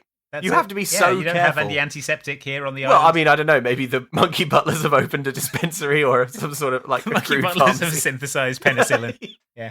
Well, the boys at the monkey butlers are like, now make sure you finish the course. The boys in the lab, the R&D department. So anyway, now days 6, 7, 8, 9 all pass quite quickly in a montage of they're all learning and growing and just plain having Yeah. fun. They're catching lobsters in underwater caves and having all kinds of bonding. They're building the sail. They're finishing the raft. It's just the island is a paradise. They're all having a good time. Day 9, the mast is up, the raft is built. Day 10, they hear distant muffled noises. It's a plane flying overhead. The flare, says Michael, and he runs. Jake comes out, but too late. He realizes what's happening. Michael grabs the flare and he fires it. The plane doesn't see it because it's a commercial airliner flying at 35,000 feet. Let's have a clip of their argument because it's great. Oh! No! What are you doing? Oh, no! Idiot! It's a commercial jet flying at 35,000 feet! Oh, we needed that when we went out to sea! If you're afraid I would have seen it now, just be blind luck if somebody sees us! So the plane doesn't see the flare. But who does see the flare is the pirates currently searching all 100 islands. Which for these Lawrence boys. Which is still exceptionally lucky because so one of the pirates seeing this flare says too easy, and I'm like, you've spent 10 days searching fruitlessly among the island chain. I wouldn't describe this as too easy at all. Yeah, that's true. This is now like day 10 of their fruitless search. These are the most loyal pirates you could ever hope for. Like, Frakes has found a really good crew. Too easy. They're like, hey, no one's like, hey, Frakes, do you think maybe we should go back to the mainland and, I don't know, rob a convenience store or something? Or I don't know. Like, I'm a pretty good pickpocket. I got all this money in his wallet by easily pickpocketing him. It took 1 second and... Yeah, I could have done probably it 5 someone times. else will turn up who's rich. Let's do that again. No. No. We've got to find the bloated corpses of these 3. It's too rich a plum. Too rich a plum, yeah. Too easy. And now, because now they've seen a flare. Yeah. So, Luke, in this film, the Lawrence brothers, they use all of their clothing to create a sail They do, yes. with which to build a raft. Now, if they wanted to build a sail out of like really durable, hard-wearing clothing, but also to signal to other passing boats that they're fans of the hottest video game franchises, where do you think they should go and shop for that? There's only one place they should go, and it's insertcoinclothing.com. If you're worried that once you get into the freighter lane, you're only going to get picked up if the freighter in question is a big fan of Ghost of Tsushima.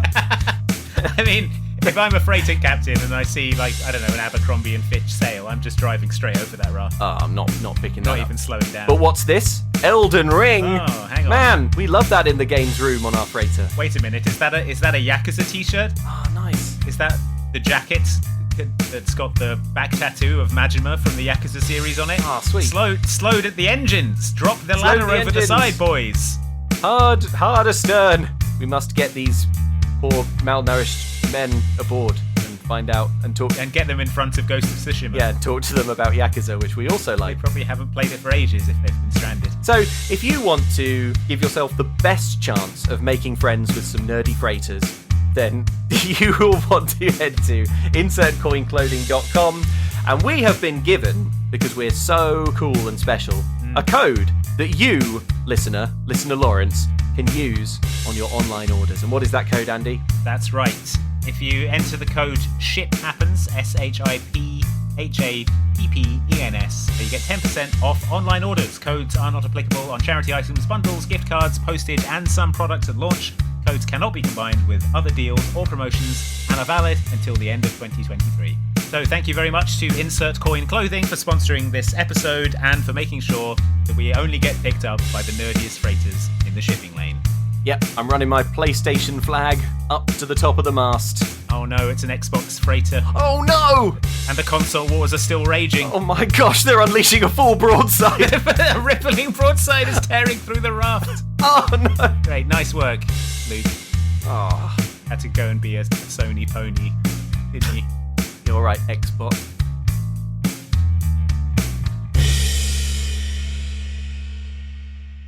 So, back on the beach. This leads to a huge argument Yeah. between Joey Lawrence and Matthew Yeah. Lawrence. Jake says that Michael is pathetic, screams at him repeatedly, "What have you ever worked for?" And Michael has no reply, even though what he could say is, "I worked hard to save Tommy's family farm" in the movie Horse Sense. Well, Matthew Lawrence hasn't seen Horse Sense. Oh yeah, has of he? course, yeah, he hasn't. So he wouldn't know But that. instead, he says he admits that he's never worked for anything, and he's jealous, actually, of Yeah. the other two. I'm 23 years old, he claimed.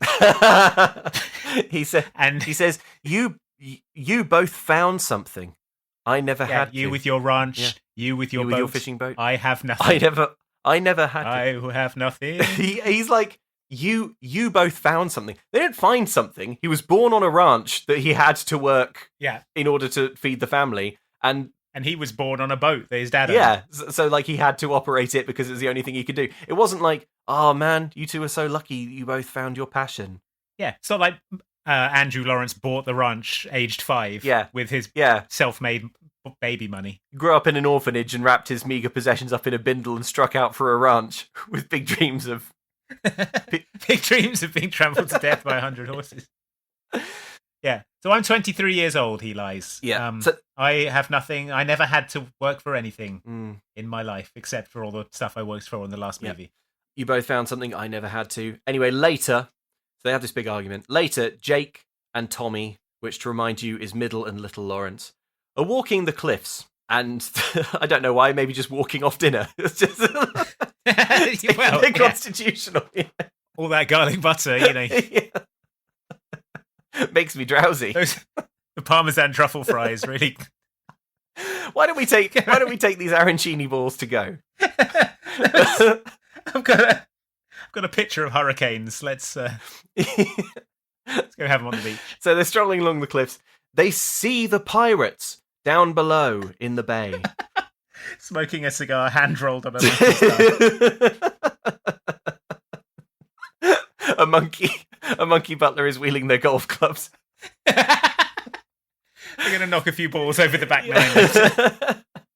So, seeing the pirates down in the bay, little Tommy starts waving and whistling because he thinks that it's help. He thinks that they're going to be rescued. Yeah. But luckily, Jake thinks quickly and wrestles him violently to the ground. Hey, Jake, look! Hey! Hey! Hey! Hey! Hey! The pirates are like, hey, did you hear whistling? I don't know. It's like in a video game when like an enemy is alerted. What was that noise? Yeah, what was that noise? Must have been nothing. Must have been the wind. So the two lads, they flee for the raft and they run it out to sea. Tommy has a life vest. That's sort of important. Joey Lawrence is spearfishing. But they say get to the raft. So they all get on. The waves are strong. The pirates are driving up to them in their inflatable rib boat. Yeah. And then the female pirate aims a flare gun at the raft and it ignites the sail. Boys jump off into the ocean and swim underwater to the lobster cave, but Tommy can't get his life vest off. The others swim off, and Joey Lawrence says, "I'll come back for you." Yeah, because they know that it's Michael that the pirates want. So they make the tactical decision to leave Tommy. To sacrifice Tommy. The weakest, smallest Lawrence. Exactly.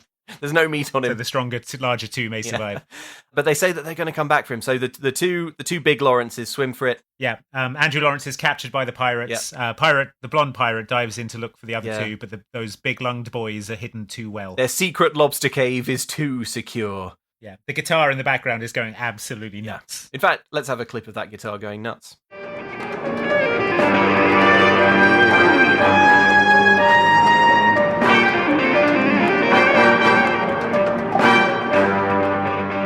Yeah, it's weird. It's like one of the studio musicians just got bored and started soloing like wild. Yeah. So the pirates have Andrew Lawrence. Frakes is threatening him with torture. Yeah, which is a Back bit with Joey. a bit much. But, that's how you know they're serious.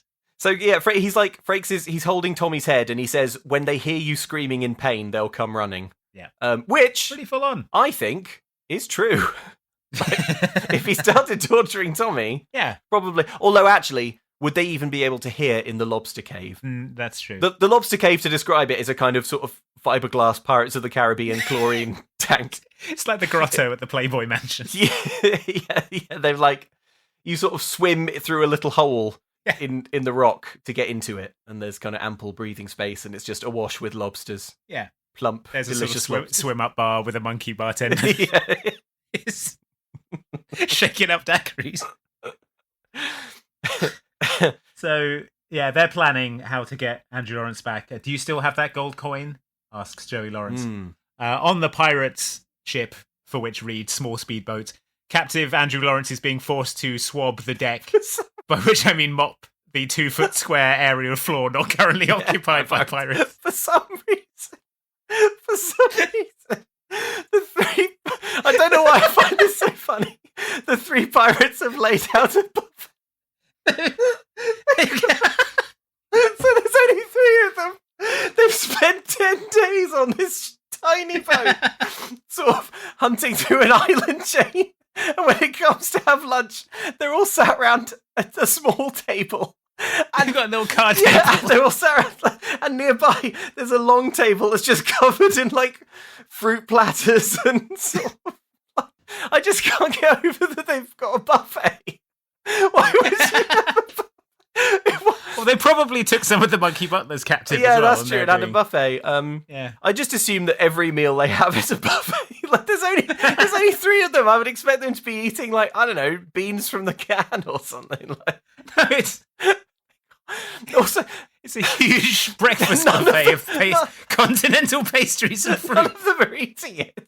How have they kept these like cinnamon swirls fresh for the 10 days that they've been searching the island chain?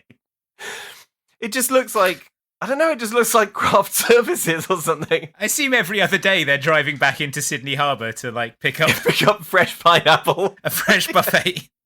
That's why it's taking them so long to find them. That's how Frakes keeps his crew loyal, is with a fruit. The artisanal a pastry great big selection is really get good. A big buffet every day. It must have taken, looking at it, it must have taken all morning to prepare. There are so many sliced fruits. The boat is listing because of how heavy the soft serve ice cream machine is. There's actually no room for all three of the Lawrence brothers because it's all watermelons down here. I'm sorry, we can't go anywhere. All the engine power's been diverted to the ice machine. And the ice sculpture will melt too quickly if we don't have that running. So anyway, so they're feasting. Tommy's they're chowing down on their continental breakfast, and Tommy's scrubbing the deck, Scrubbing the one plank he can reach. while they're just popping up and down to the big glass cylinder full of Cheerios. Anyway, Michael has a scheme that involves the gold coin, Captain Jake's gold coin. He tells Jake that he's sorry about his boat. He's sorry about the Tiffany, and Jake confesses, "I hated that boat." He says that I hate the sea. Actually, you know what? That's going to be important later. He says, "I hated that boat." He said that this this fishing thing, it was my dad's life. Living on a boat, it was my dad's life. It's not what I wanted. Yeah.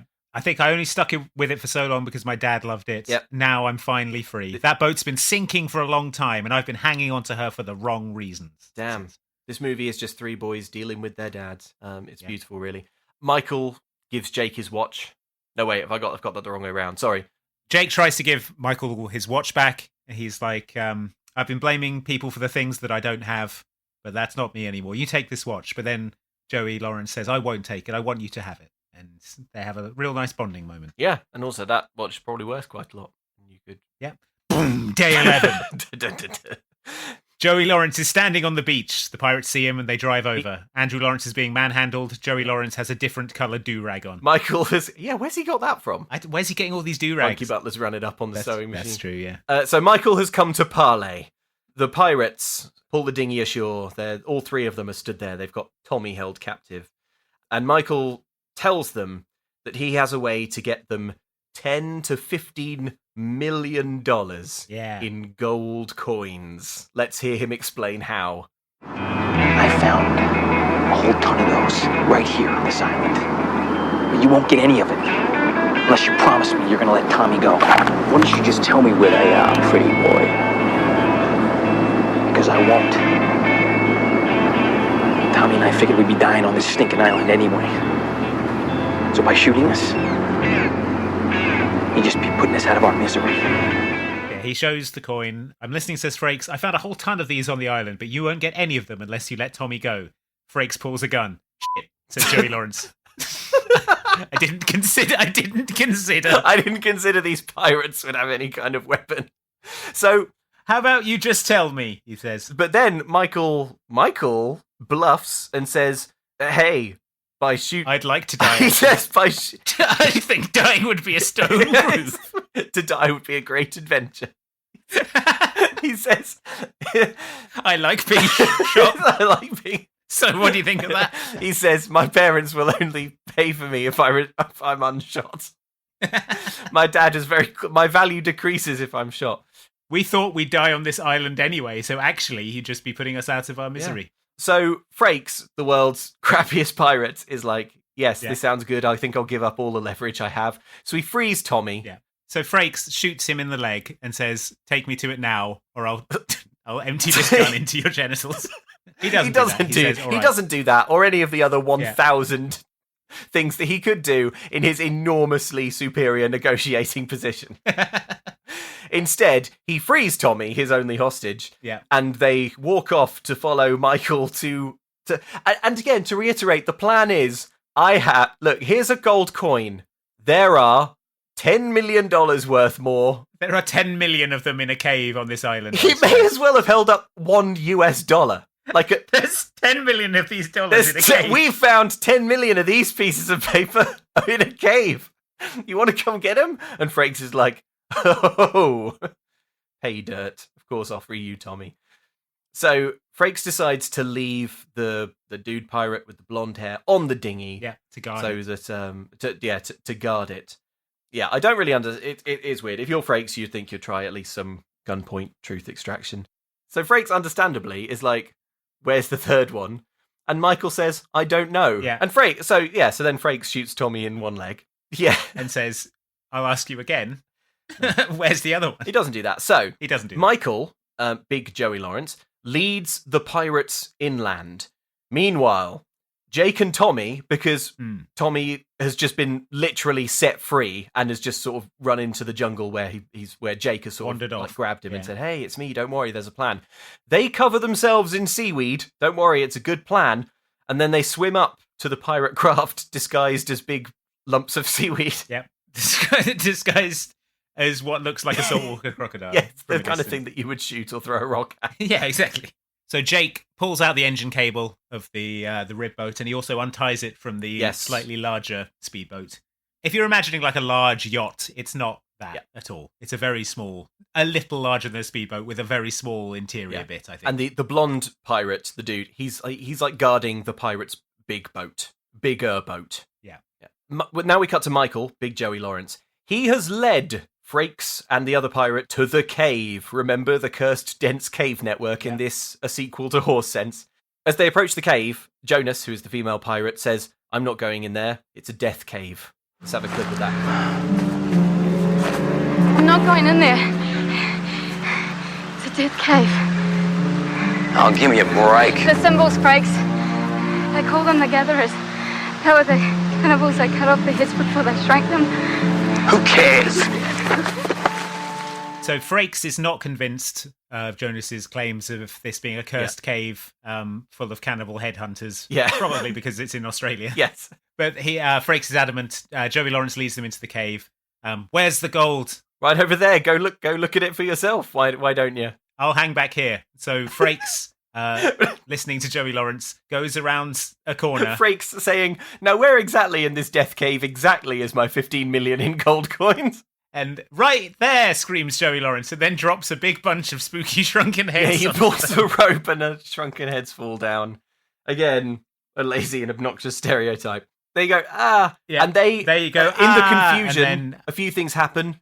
The coin, the single authentic coin that Michael used to lure them into this scheme, falls on the ground, and then Michael throws Jonas and Frakes over the edge into that bottomless pit from before. Except now it's not bottomless. It's really badly hurts Jonas. He pushes her off a super high ledge onto some rocks. I'm sure it's the same bit of set as before. She's very badly hurt. where he was hanging and dangling and what am I going to do? I'm going to die. Yeah. But now they're just sort of Jonas and Frakes are just stood in the bottom. It's about 4 feet deep. Well, yeah, Jonas is sort of lying hurt quite badly on the ground, and Frakes is. Oh yeah, she's dead for sure. Yeah, he's sort of holding on. Frakes has grabbed the ledge, so he's hanging on. Joey Lawrence he grabs the coin as he runs, but then Frakes trips him and climbs up, and he's now giving chase. So there's now a foot In chase this happening sequel to between Horse Joey Sense. Lawrence Back and on Frakes the pirate. back on the boat. Tommy and Jake attack the dude pirate. The blonde pirate. "I'd like a pizza to go, please," says Andrew Lawrence. And then Matthew Lawrence swings in and kicks him in the face. And now the Lawrence brothers are battering this pirate to death. What do you mean a pizza to go? That's not... He should have said something like, "Oh, I think you'll get a kick out of this." Or, "Get ready to feel the long arm of the Lawrence." Or, I don't know. Or so you like piracy, do you? Well, illegally download this kick. And then, bam. Okay, you know what? Maybe the pizza line isn't so bad. Good. Now that we've workshopped it, I can see how they landed there. Now that I've thought about it, yeah. So they batter this pirate and then knock him overboard and steal the boat. He swims up to the inflatable, sees that the cable is cut, and he's defeated and He's angry. frustrated because he's been outwitted by two young men. But he doesn't know that they're salt of the earth, real. Yeah. That they're so real Americans. He doesn't know that they're real Americans who work with their hands and live on ranches and boats. So meanwhile, cut back to Michael, big Joey Lawrence, who is just running from Frakes. He's running on the beach. Frakes is about 5 feet behind him and has a gun. But never fires it once. And at this point, it's clear that there is no $10 to $15 million worth of gold coins, because he took him into the death cave where he promised there would be some, and then he then he did a Halloween Horror Nights haunted house jump scare on him, and then ran off. Tipped him in a hole. Meanwhile, on the big yacht, we should say, earlier on, in a bonding moment, Jake and Michael, they made an agreement. Michael said to Jake, "Look, the important thing is that we have to save Tommy. The important thing is we save Tommy, and if that means you don't save me or that I'm in danger, just get Tommy off this island and away from the pirates." That's all. If the chance ever comes up, Yep. make sure he gets to safety. It doesn't matter about me. Exactly. And this is how Jake knows that Michael actually is, good and like he is at the end of Horse Sense. So the boys on the boat, they see Frakes chasing Joey Lawrence along the beach. Jake wants to keep his promise and leave Michael to die. Yes. But Tommy says, no, don't give up on him. He didn't abandon me, and we shouldn't abandon him, says the good and true Andrew Lawrence. Aww. Please, he pleads. Oh, he's so sweet. Matthew Lawrence shouts to Joey Lawrence, go to Everest. Yes. So now we know the plan. Joey Lawrence takes the same route as before, but this time he knows to jump the quicksand. Frakes doesn't know about it and falls in, so he's gained some time. Michael makes it to the top of Everest, and his only hope now is making the jump that he was too scared to do before. He steels himself. Trust me, he says, which is what Matthew Lawrence said to him earlier. And then in slow motion, we see him make the giant leap into the ocean. Whoa, splash. Frakes is furious. He's at the cliff edge. He tries to shoot him in the water, but his gun is full of quicksand. It's full of quicksand somehow. The music is ludicrously dramatic as Frakes screams. Let's just... No, screams Frakes. It's a good no scream. Let's hear it.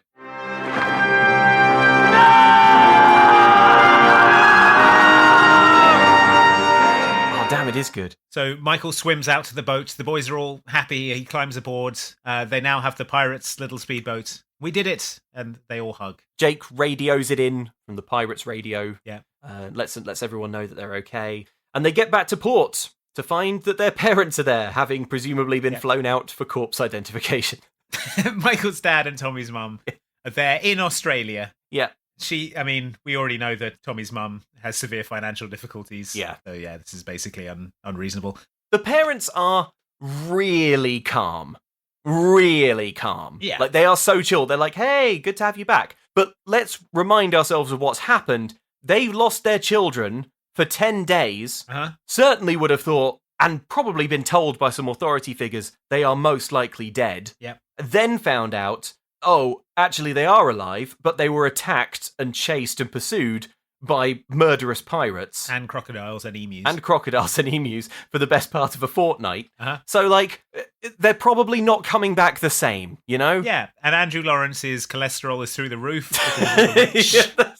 The rich food and the cigars he's been smoking. His lungs are ruined with these cigarillos. So, but no, everyone's fine. The parents are all chill. And we cut to everyone having a lovely big lobster meal.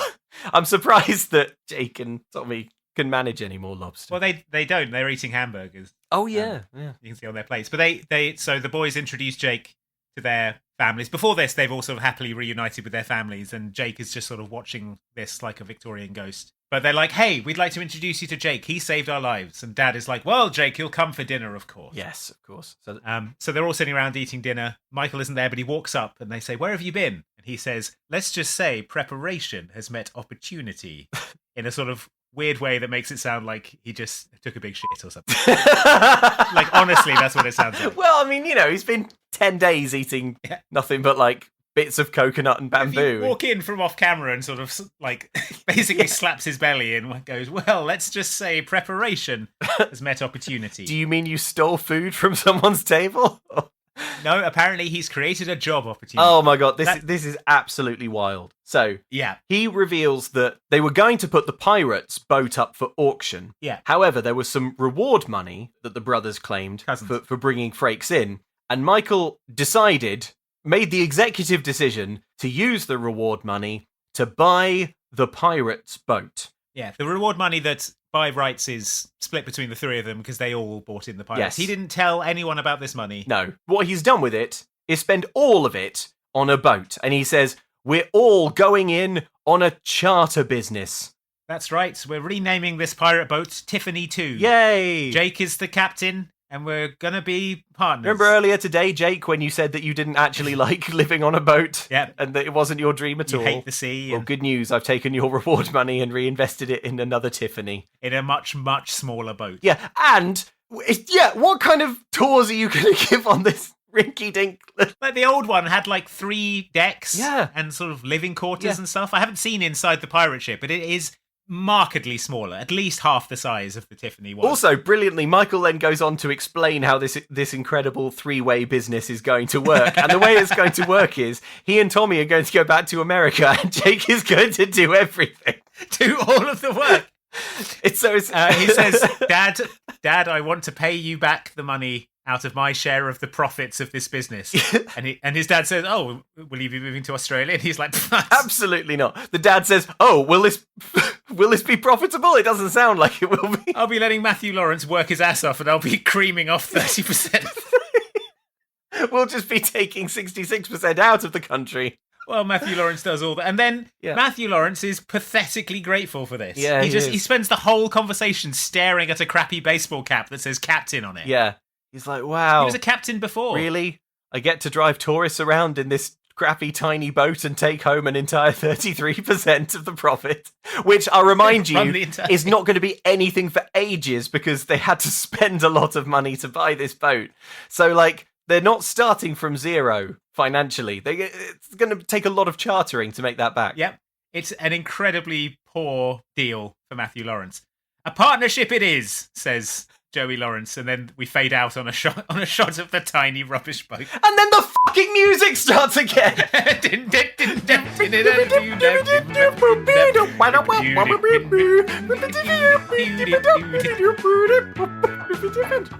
I tell you, it plays for more than 10 seconds here.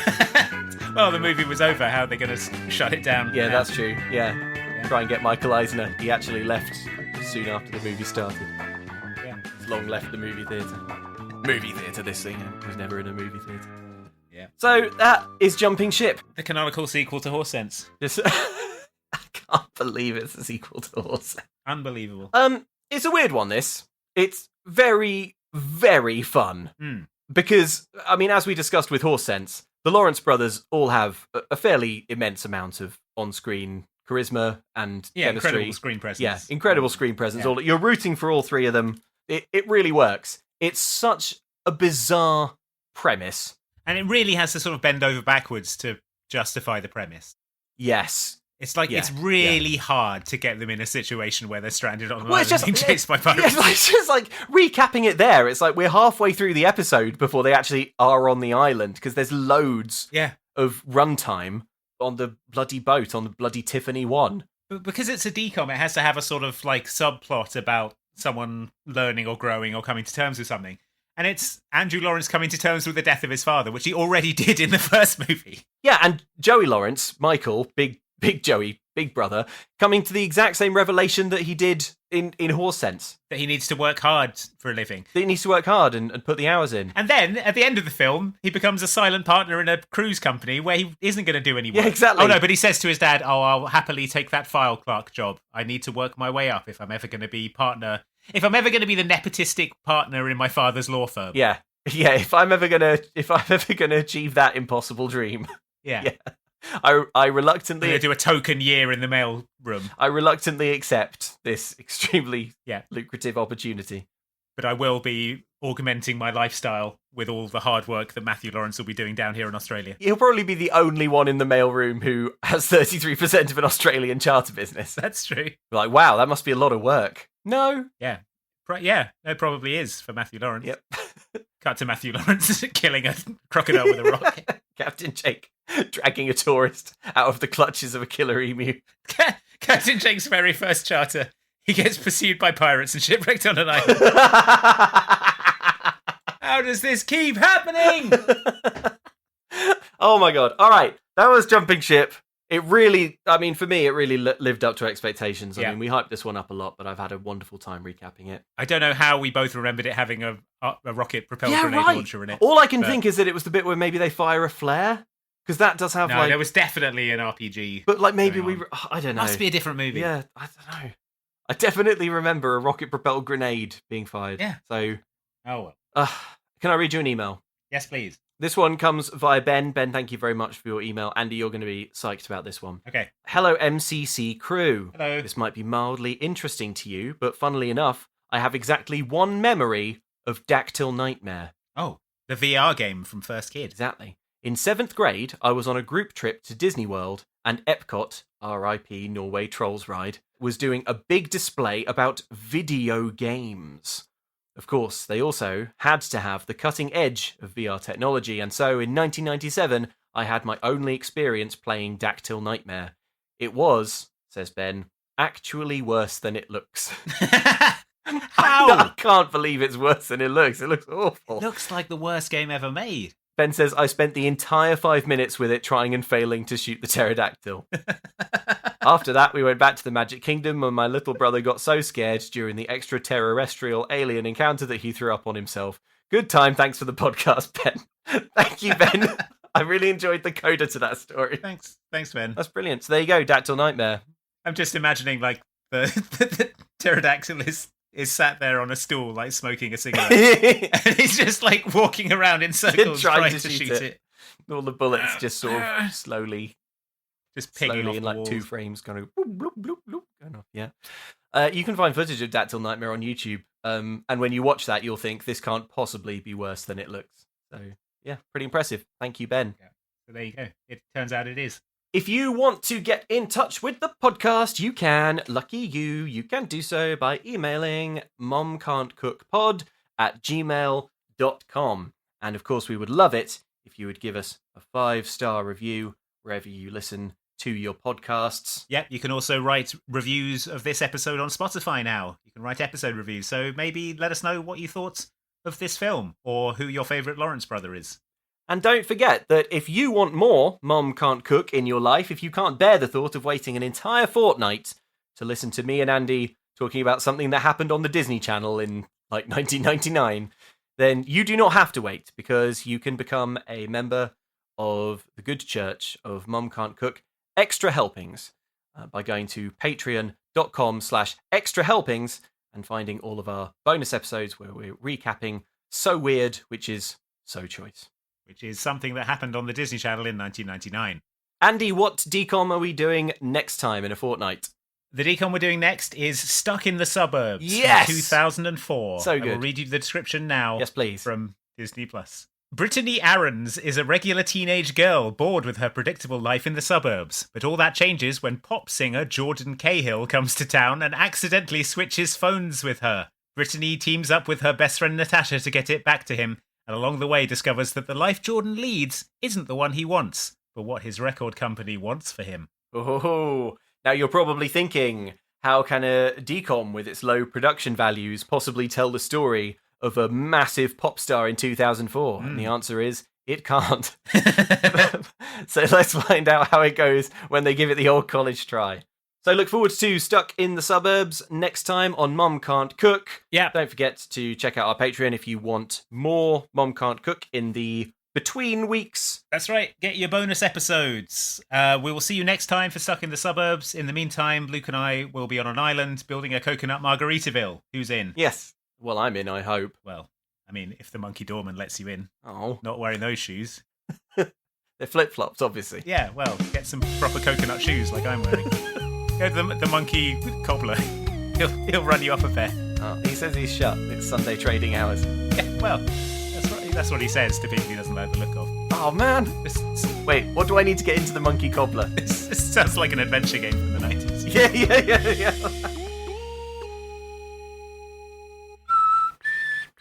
Stop it. With so many options, why choose Arizona State University? For me, the only online option was ASU because of the quality. Their faculty was really involved with their students and care about your personal journey. The dedication to my personal development from my professors, that's been extremely valuable to me. Earn your degree from the nation's most innovative university. Online. That's a degree better. Explore more than 350 plus undergraduate, graduate, and certificate programs at asuonline.asu.edu.